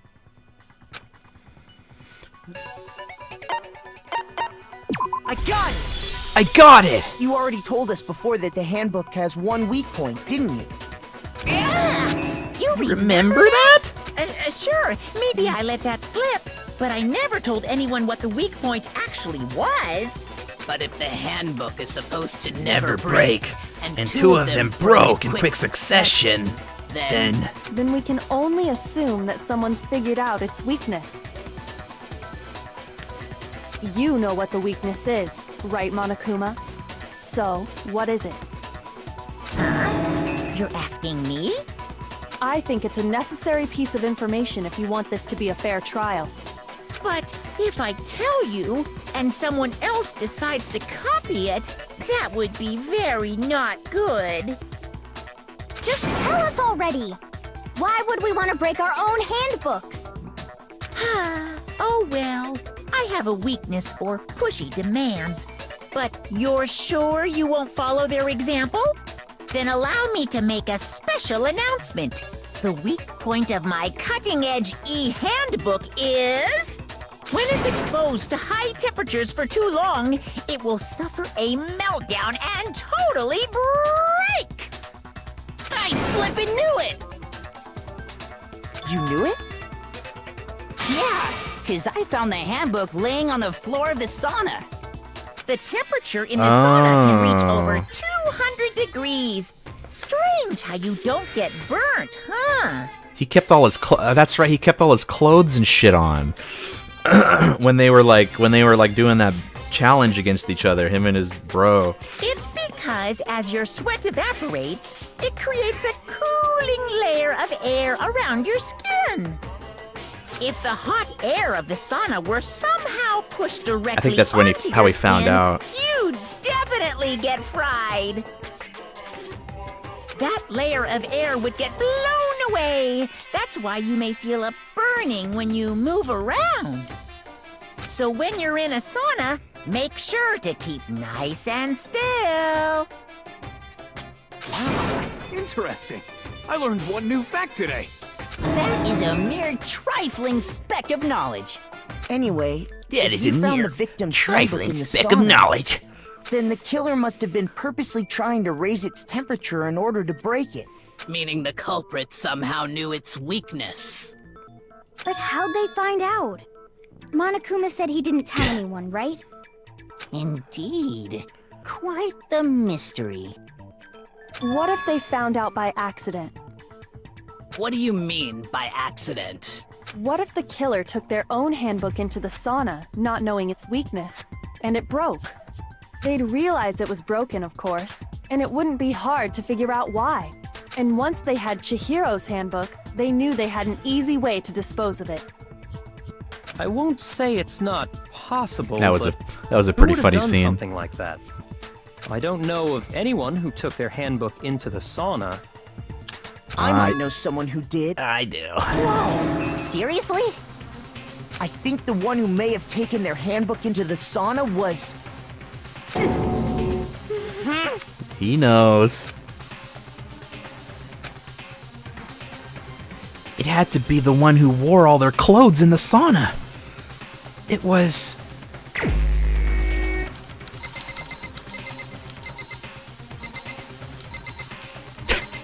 Huh. Huh. Why can I select her or him? Here's my answer. Here's my answer. Mondo, your handbook got broken in the sauna, didn't it? What? Why? Why do you keep accusing him? Bruh, you're gonna die if you don't. Mondo and Taka had an endurance contest in the sauna not too long ago, remember? I wouldn't have guessed that it was him, though. Mondo just so happened to keep his school uniform on. Old corn on the cob head. But little did he realize, he'd also left his handbook in one of his uniform pockets. And when it was all over, Mondo discovered that taking your handbook into the sauna could easily destroy it. No, wait, hold on. You've got it all wrong. He would never kill. I don't accept this. Show me the proof. The actual solid proof. I mean, I don't want to believe it either, but I found something that proves it beyond a shadow of a doubt. Boyfriends sticking up for each other.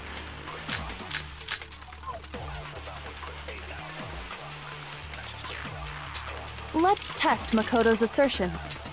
If what he says is correct, then Mondo, you broke your own handbook.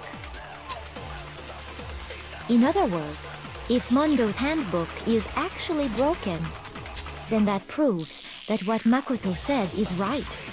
Well, my goddamn handbook works just fine! See? Look! Makoto was wrong after all! Mondo wouldn't hurt a fly!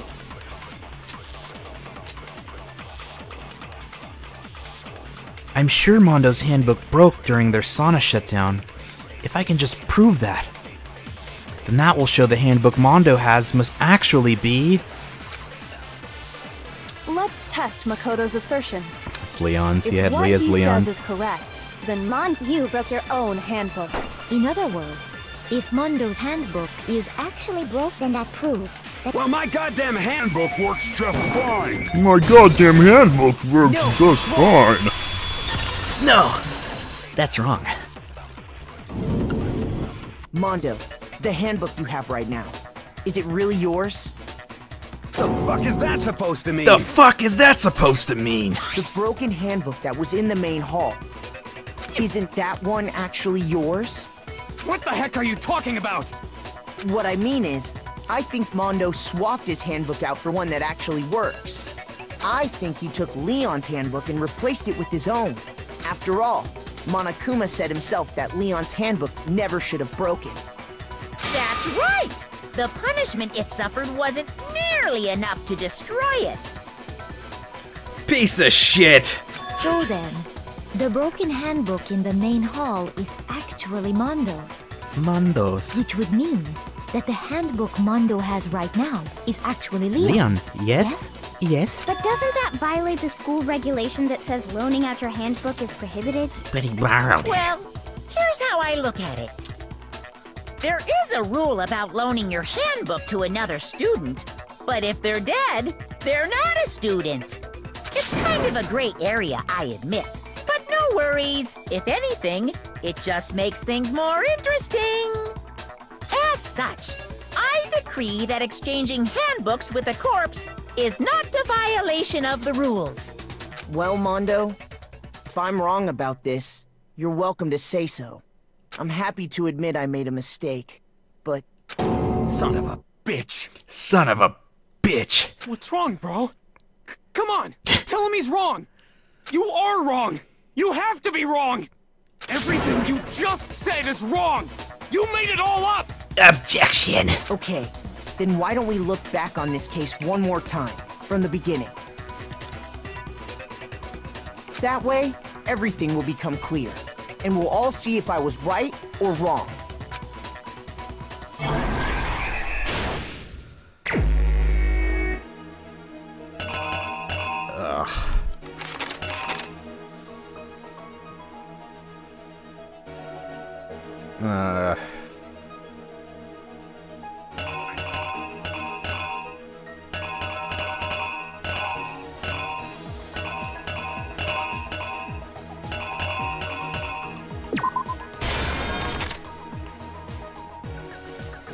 She's like, bye, I gotta go. And then she stuffed it in the bag, went into the locker room. She probably ran into him.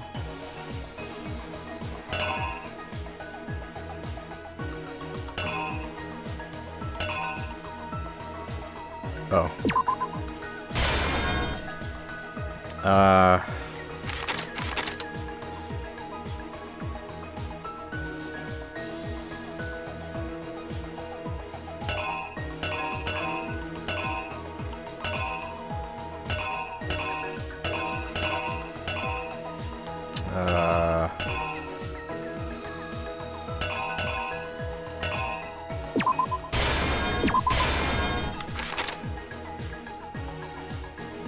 Oh, hey. Hey. Wait, what? Oh shit, I just packed my stuff in here.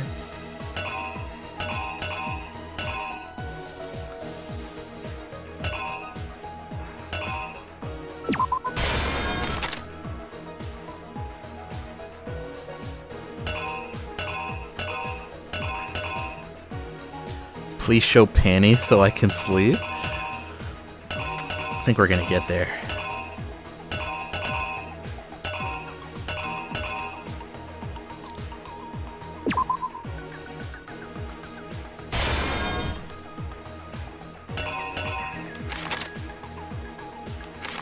Oh wait.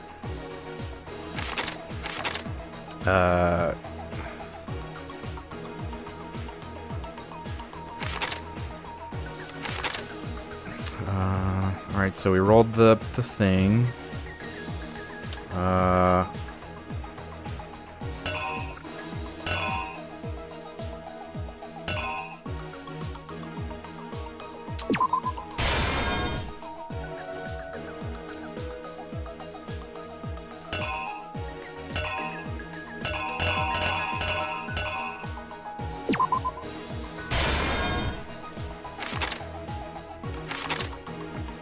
Oh wait.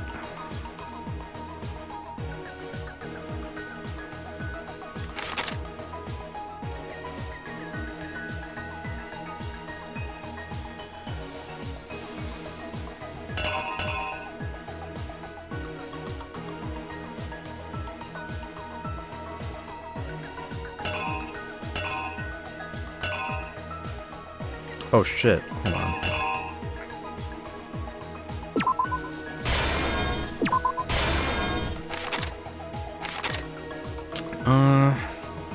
It better have something to do with him seeing his dick.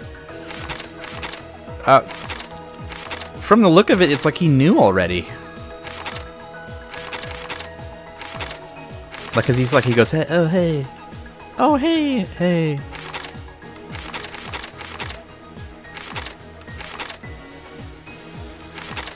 Oh shit. Wait, what the fuck? This is the part that's like weird to me.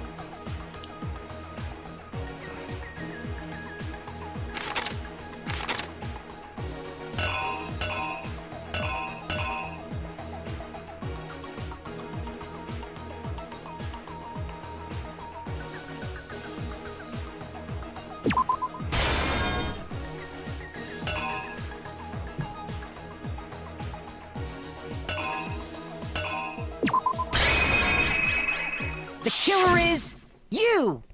The killer is you! First, let's take a look back to before the incident. Last night, Celeste saw Chihiro in the warehouse, correct?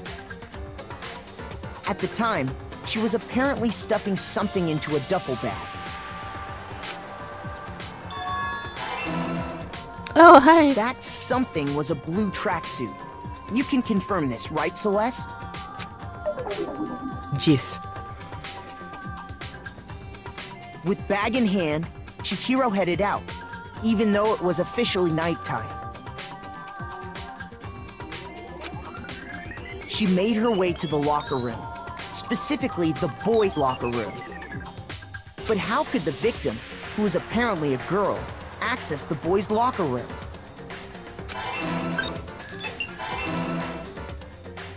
Simple, because she was really a he. Mondo's death is about to be dick-related. Which is why he was able to use his own handbook to gain entrance to the boys' locker room. Once inside, he met with someone there. And the person he met was the one who killed him.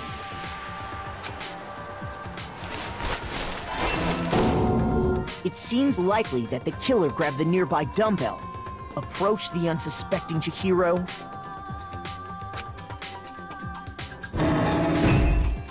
and attacked him. And that's where the bloodstains on the poster and carpeting in the boys' locker room came from.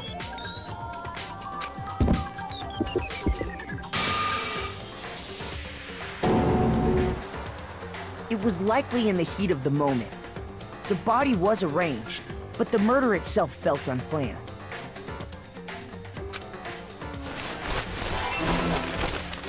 Which is why the killer hurried to try and hide the act.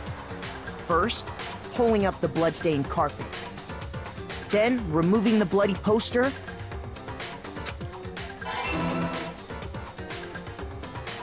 And finally carrying the corpse into the girls' locker room. A girl's handbook was necessary to get into the locker room, of course. But this alone doesn't prove that the killer was necessarily a girl. After all, Sayaka and Junko's handbooks had been placed in the main hall. Using one of those, a boy could get into the girls' locker room without much problem. And that's exactly how the killer did it. With the carpet and the poster they brought with them, they got to work.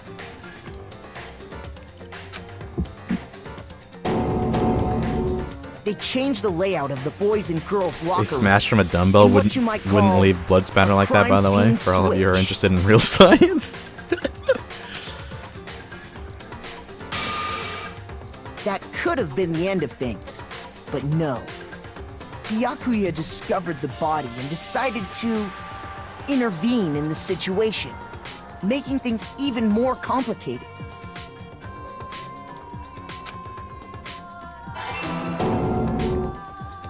So, after stumbling on the crime scene, he went and grabbed the extension cord from the library, and then he got to work.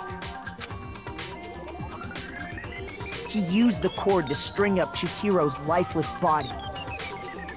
Why would he do that? Like, to try to pin the murder on what's his name or what's her name, right? Like, that's why he would do something like this. But like, if we pinned it on her, then he would have died.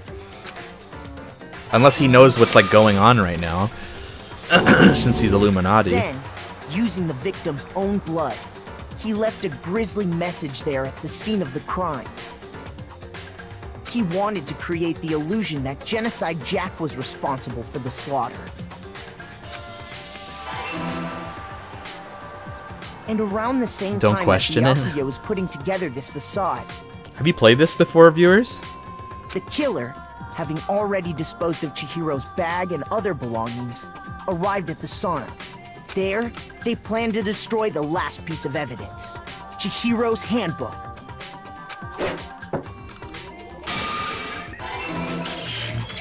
And just as the killer expected, the steamy sauna was enough to ruin the electronic gadget.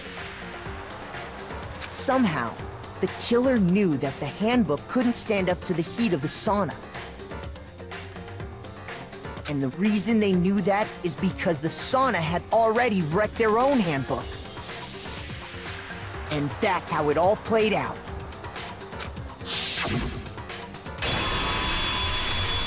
Isn't that right, Mondo Arata?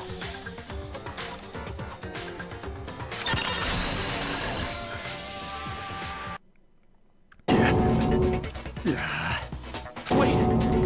No! This can't be right! Where's your evidence? Yeah! Where's your evidence? You need evidence! You need proof! Without any proof, you can't pin any of this on him! Well, just check his handbook. Evidence that Mondo is the killer? That already revealed itself earlier in the trial. If I can somehow show where Mondo's handbook is right now, once I do that, everything will become clear.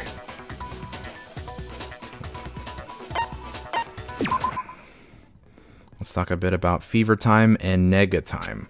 During bullet time, if you press the space key, fever time will activate, tempo will be forced to its max. This is the worst part of the game.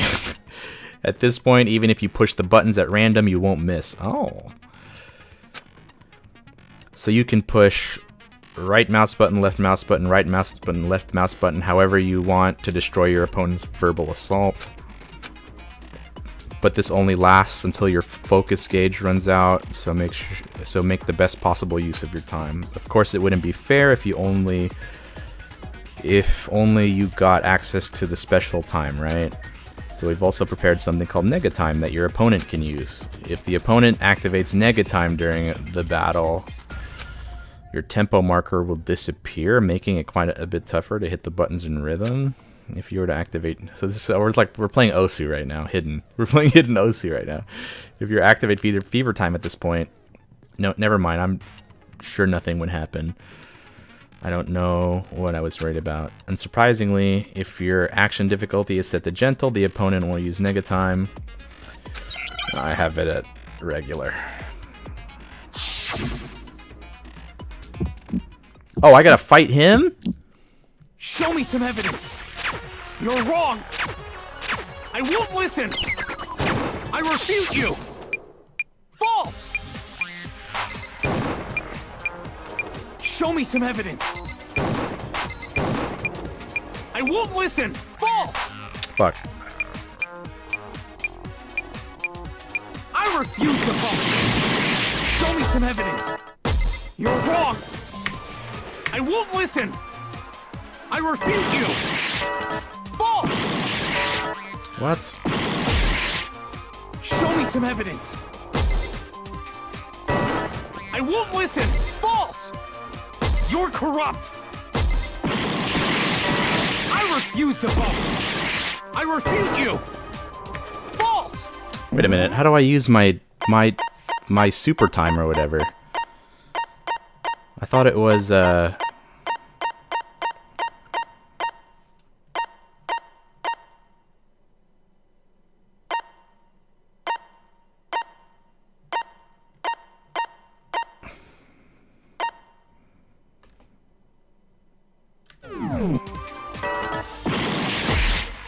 Show me some evidence!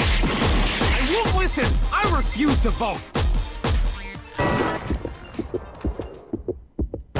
Show me some evidence! This should prove it! This should prove it.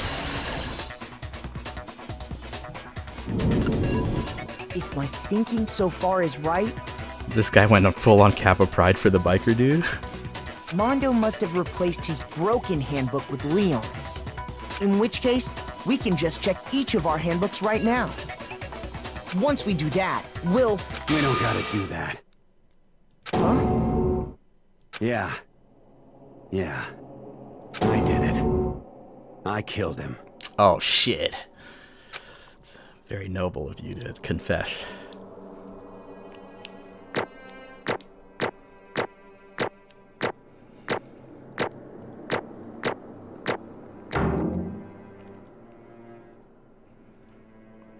Stupid, stupid, stupid! Bro! What are you saying? What's a mistrial? I got no choice, man. After hearing all that, I gotta just... give up. Go ahead, Monokuma. Get it over with. Ask for the goddamn verdict. Roger that. Damn. Wait! Hold on! No waiting! No holding on! Bro. Time for the moment we've all been waiting for! Grab your lever and give it a yank! Who will you elect as the Blackened this time around? Will you make the right choice or the dreadfully wrong one? What's it gonna be? What's it gonna be?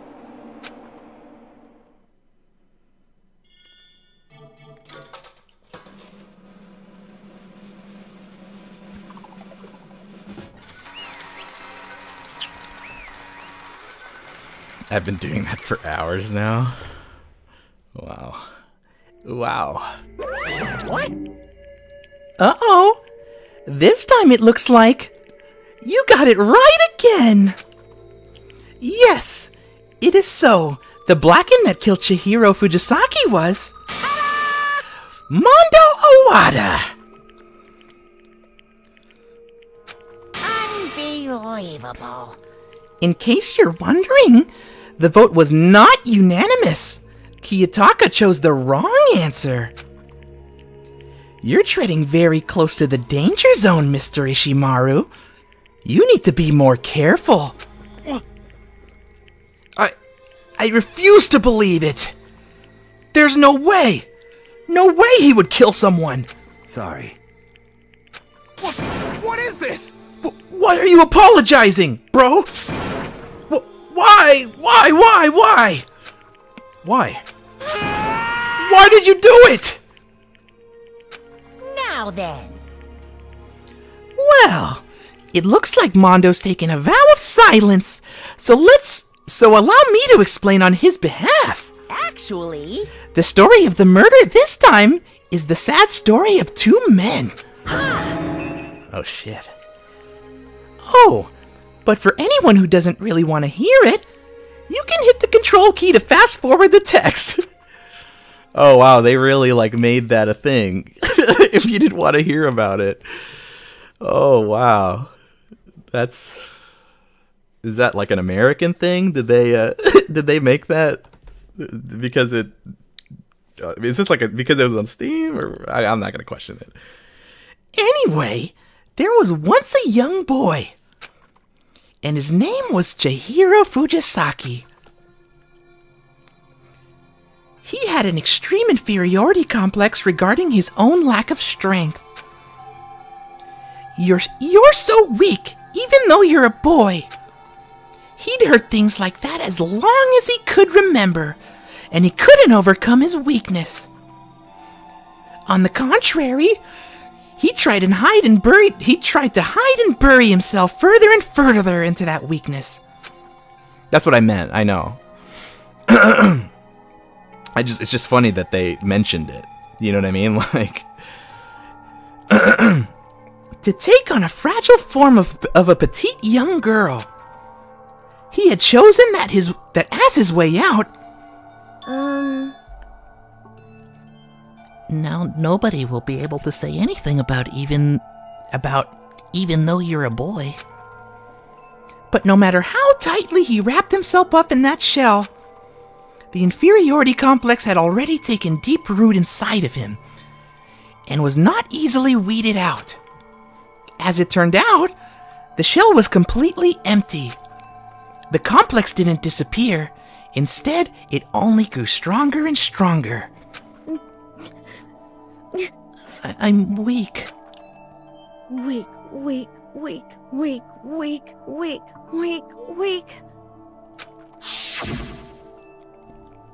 Once the killing game had begun here at the school, he had no choice but to accept this fact.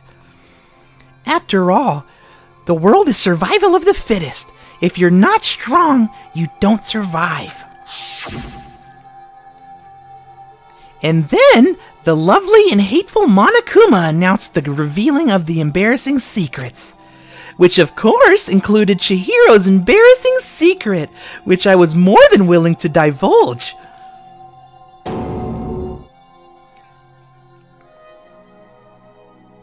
Even though he dresses like a girl, Chihiro is actually a boy. Hey, And that was something Chihiro couldn't let anyone find out, no matter the cost. If that was revealed, it would be the end. The hardened shell would crack, the armor would fall away. Without a doubt, those around him would torture him more than ever before. Everyone figured being thrust into such a dilemma must have sent him spiraling into despair. What? And yet... I'm sorry.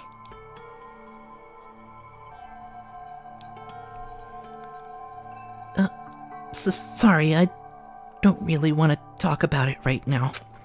But I also want to leave things the way they are, so maybe I can talk about it later. After I try my best to become strong, then I can tell everyone. Annoyingly, he used the thread of discovery to motivate himself to become stronger. that's right. Now's my chance. I want to change. I'm going to get stronger and accept who I am.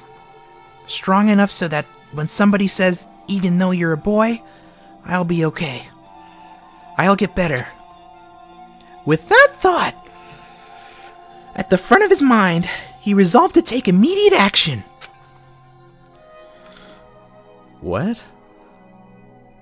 What's up, Rice Pots? And so, that day he made the commitment to begin exercising. He was prepared to retrain his mind and body. But sadly, that would be the first and only chance he would get at it. Hey, When he decided to start exercising, he thought it would be good to ask for someone's help. But he wanted to tell the person his secret first, and then ask them to help him from there. And the person he went to... Yeah, that's right. It was me. It sure was! The biker gang fella had been painfully clear about how important his manly promises were. So Chihiro probably figured that even if he confided in Mondo, his honor would make him keep the secret. uh-huh. Plus, Mr. Macho Mondo was the very symbol of a strong man that Chihiro had always aspired to be. Maybe talking to Mondo about it will help give me some courage.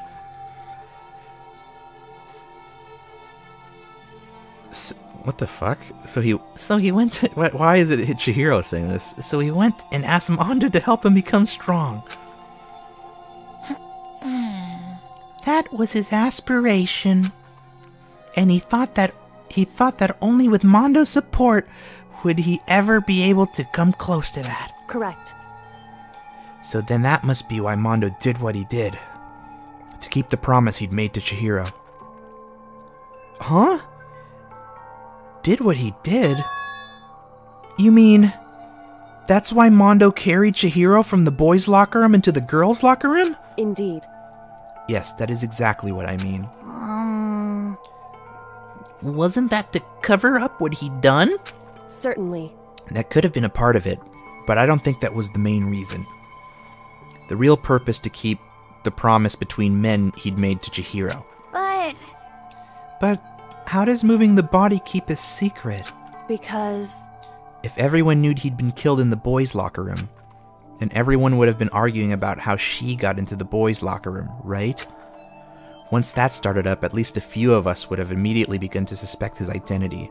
So, he tried to protect Chihiro's secret by putting him in the girls' locker room and stealing his handbook, see?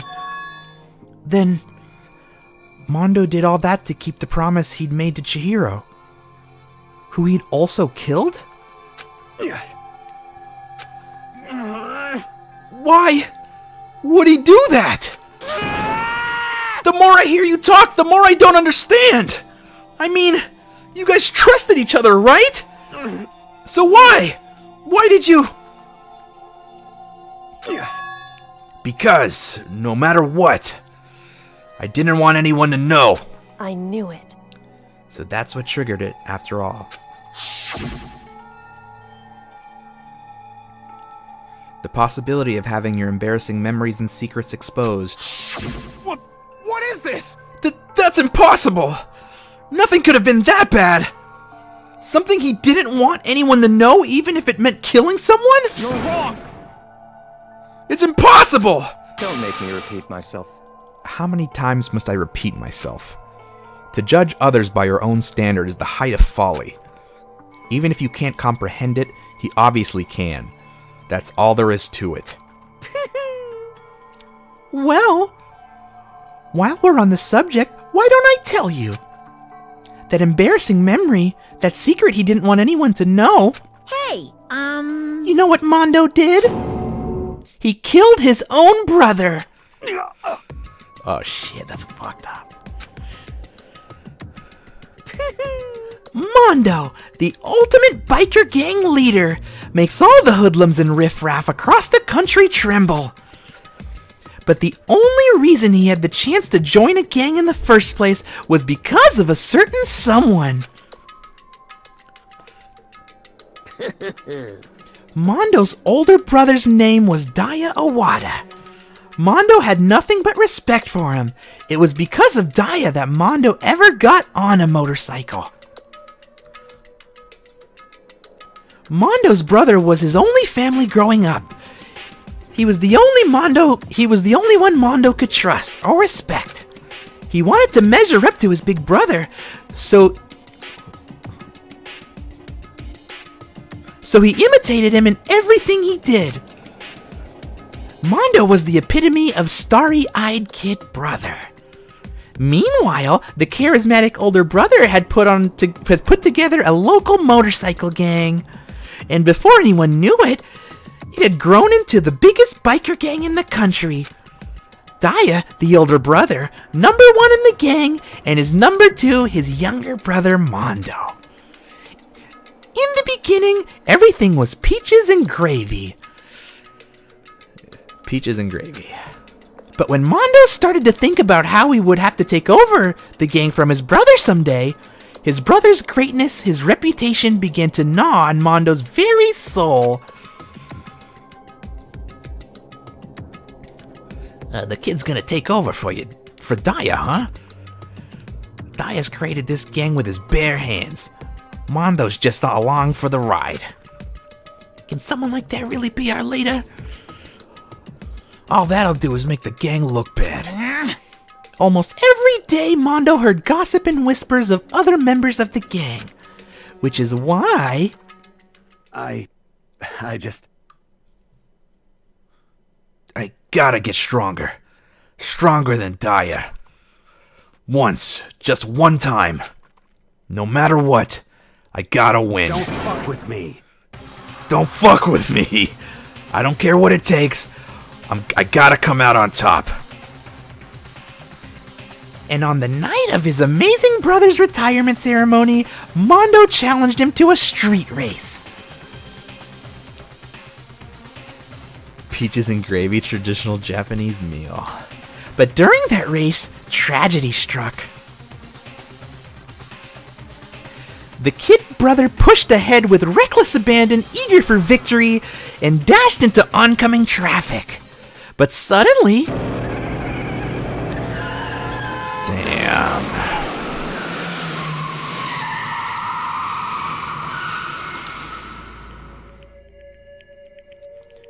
Laying in his kid brother's arms, the older brother delivered his final words.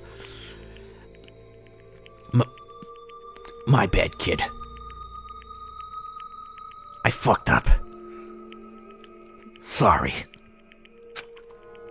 Of course he knew of course it was his brother's fault, but Daya never blamed him for what happened. Hey, kid. The rest is up to you. No matter what, you gotta keep the gang together. 'Cause it's the team. You and me put together. It's a promise between men.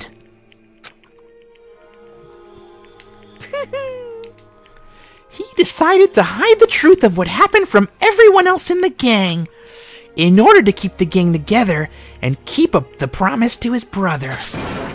He could never admit to anyone that his own weakness that had caused the accident. And as a result, the team was made even stronger under the banner of the kid who'd bested his big brother. Daya was gonna lose to his kid brother, so he got stupid and got killed himself. That became the explanation for what happened. Mondo's lie became the truth.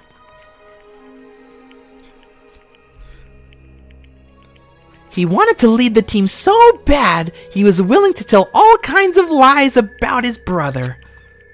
I'm strong.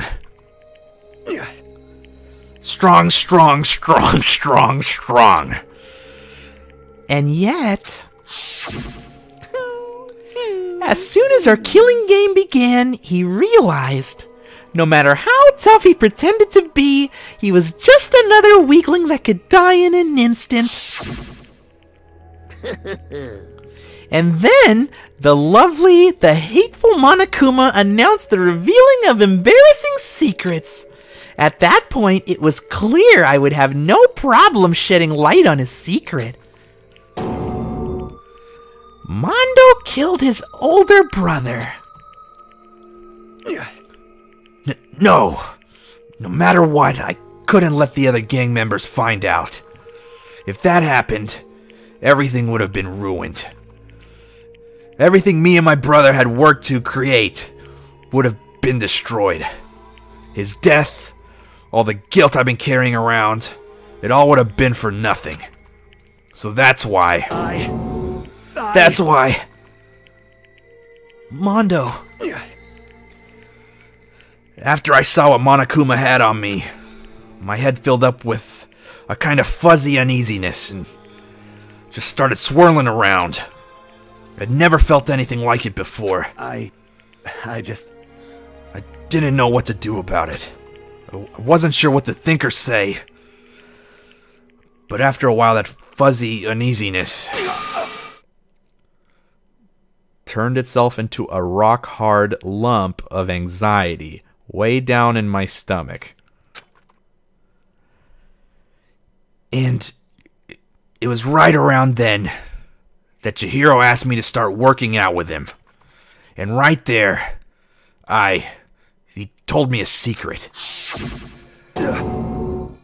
Seriously? Jesus. I'm sorry. Yeah, I'm sorry I lied to you. But why? Why now? Why are you telling me this all of a sudden? Huh? 'Cause I mean, you've kept that secret all this time, right? If anyone found out, you would... But... You're right. But... I want to change. I wrapped myself in lies. I'm weak. I want to destroy that version of me forever. His words were like a knife in my gut. I felt like he was exposing the lie I'd been living myself. The lie I've been living myself. I have to change. I don't want to be weak anymore. You're so strong, it can't hurt you, right? Whatever secret Monokuma might tell us. You piece of... So what? You're saying I should just say it? What? What? You're saying if I really am, I should just be able to tell everyone my secret. Huh? I was jealous. I was jealous of Chihiro's strength. He had the strength to face his own weakness to try to overcome it. It was the kind of strength I've never had. So I was jealous of it. And that jealousy broke me. What? What? Really? This is... really? Are you making fun of me? I'm strong. Are you fucking with me right now? No! I'm not making fun of you. You really are strong, Mondo. I felt like I could hear something starting to creak. Something inside my head. What did he want me to do? What was I supposed to do? Was I just supposed to sit back? Let my secret get revealed and ruin everything? What's wrong? Damn you! Why did you have to tell me all that? Are you trying to rub my failure in my face? I just wanted to... No, I just really admired you. I admired your strength. Yeah, that's right. I am strong. Strong. I'm strong. Strong. Stronger than you. You son of a bitch. You son of a bitch. And stronger than Daya. Hey, I'm here for the Bobs as promised to me by the stream title, so where are they? Oh, they're coming, buddy. When I woke up again, he was lying at my feet, covered in blood. I had the dumbbell in my hand, and I was just staring at him, down on the ground. Hey! I killed him. I killed Chihiro. Even after all this time, I'm still just as weak as I've always been. What, he just fucking blocked out and did it? And thanks to that, I did something I can never take back. Mondo. He was normally so aggressive. So angry. He hid that weak side from everyone. That was his secret. A weakness like that lives in his heart like his... And it turned him cold-blooded. God damn it!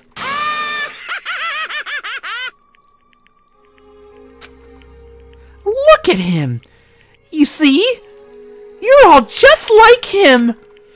For a secret from the past, for a memory, for that, he killed another living human in cold blood.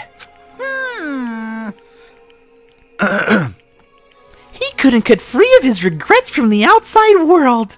He doesn't know what true strength is. Do you see hope anywhere in there? 'Cause I sure don't. You bastard! Just shut up, you son of a bitch! Go ahead! Say that again, I dare you! Yep. Okay. I'll say it as many times as I want. Is what I want to say, but... unfortunately, I can't do that right now because the time for punishing is fast approaching. Punishing? It can't be. You mean execution? Well now, well now, well now, well now. That's what I promised you, right? The Blacken that disturbs the peace will be punished. Ridiculous. Hold on. Now then, I prepared a very special punishment. No! Wait! Let's give it everything we've got. It's punishment time! Oh boy. Oh, Kissy, hello. You joined at a great time.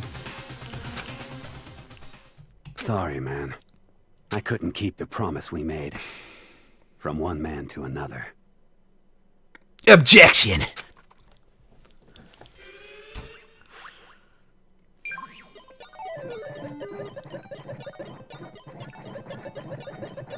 I didn't think he was gonna die, to be honest.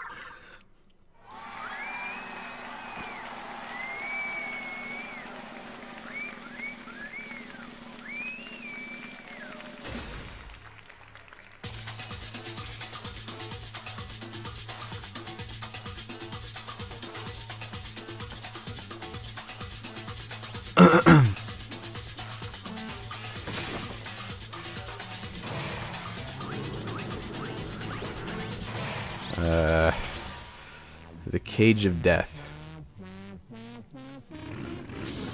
Remember when Alex thought it was Byakuya? Wait, you didn't?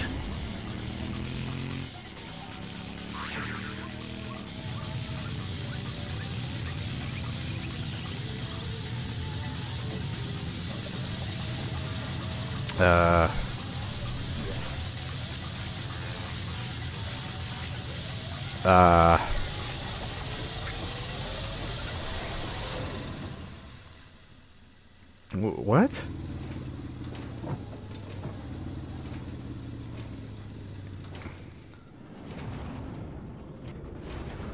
What the fuck? Did he just like teleport into another dimension? Oh. What the oh my god. Oh, oh my god. Okay. Nah, dude, he fucking whipped him into butter.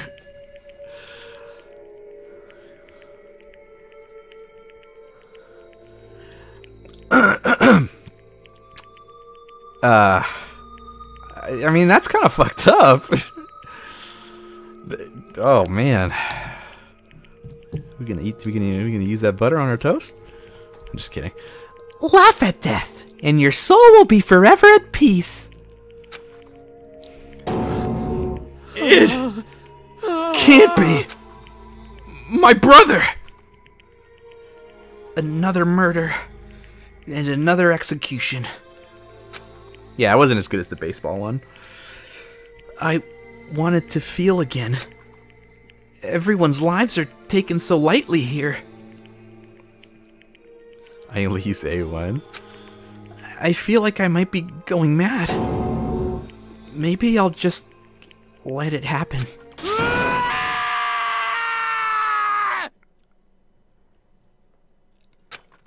Timmy. Dude, there's literally white fluid coming out of every orifice on his face. As Taka's mad screams invaded our skulls, we were each forced to realize once again. But he, of course, he had to. What a disappointment. This is the end of the game.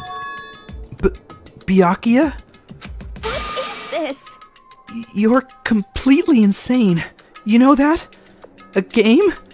One of our friends is dead. Do you realize that? Naturally. Of course I do. Because this is a game. Because this game is life or death. Hey. I don't have anything to say to you. I don't have a response except that. However, I just don't understand why. Why did you go out of your way to disguise Mondo's crime? What? Why? Isn't that obvious? because it made things more interesting. His voice was calm, emotionless, like the voice of death. It chilled me to the bone. This guy's a fuckboy. Mondo was a trollop. Last night, when the murder took place, I was in the library as usual. Honestly. So, you ignored the nighttime rule too? That rule never mattered to me. I don't recall agreeing to it. There is nothing to be done. Well, I don't particularly care. Please continue. The night grew late, and I decided to return to my room. Which is when I stumbled upon him. I spotted Mondo coming out of the girls' locker room. After he'd gone, I looked inside and saw the corpse. What? You mean you actually witnessed the murder? He was such a fool. He didn't have the slightest idea that I'd see him. Well... So, you're saying that you knew who the culprit was from the very beginning? That's right. Indeed. But if that had been the end of it, how boring would that have been? I mean, what a waste of time to have the answer revealed right at the beginning. Which is why I decided to lend a helping hand. I thought it would liven things up. You did all that to liven things up? I see. So after hearing about Genocide Jack from Toko, you decided to use that to create a fake murder scene? But damn, man. If we had figured out who'd really done it, you would have been dead too, right? Well, obviously I would have revealed the truth before it reached that point. Of course. Byakuya turned and looked me in the eye. I could feel his sharp eyes piercing into me. Thanks to a certain remarkable someone, I never did. And I was able to perform an interesting experiment. Interesting. Once I do decide to become blackened, I now know who I'll have to watch out for. What? Correct. So that was your reason. Are you satisfied? Indeed. Yes, we're done listening to your story. Moving on. Hey. There's something I'd like to ask Monokuma. What's this? Oh, I'm up next. You like to perform these elaborate executions each time, correct? My question is, why? Do you like them? But you know, this punishment, this despair, it's not just for you. All this punishment, all this despair is my gift to mankind itself. What? You're over-exaggerating. I am not over-exaggerating. These punishments are meant to transform all hope into despair. Damn. What do you mean? Huh? Mean? Mean? Mean? What the heck? Mean. Good grief! I don't understand why you have to pick apart every little stupid thing! Whatever. It doesn't matter. In the end, I'm going to stand alone as the victor, and then everything will be revealed to me. Ooh, how exciting! Ah, the noble son of a noble family. Truly, you understand me. Pew. I think this is a start of a terrifying friendship. That's enough. Shut up. I would never stoop to the level of a childish criminal like you. Let me just say this. After I have achieved complete victory, you're up next. I'm going to find you and kill you, understand? In the name of my family. For which victory is a foregone conclusion. You're getting all riled up! Oh, so cool! It's like you're the main character of a video game or something. No trash mob for you! I swear, whatever it takes, I will kill you. Temper. Sounds like somebody needs a nap.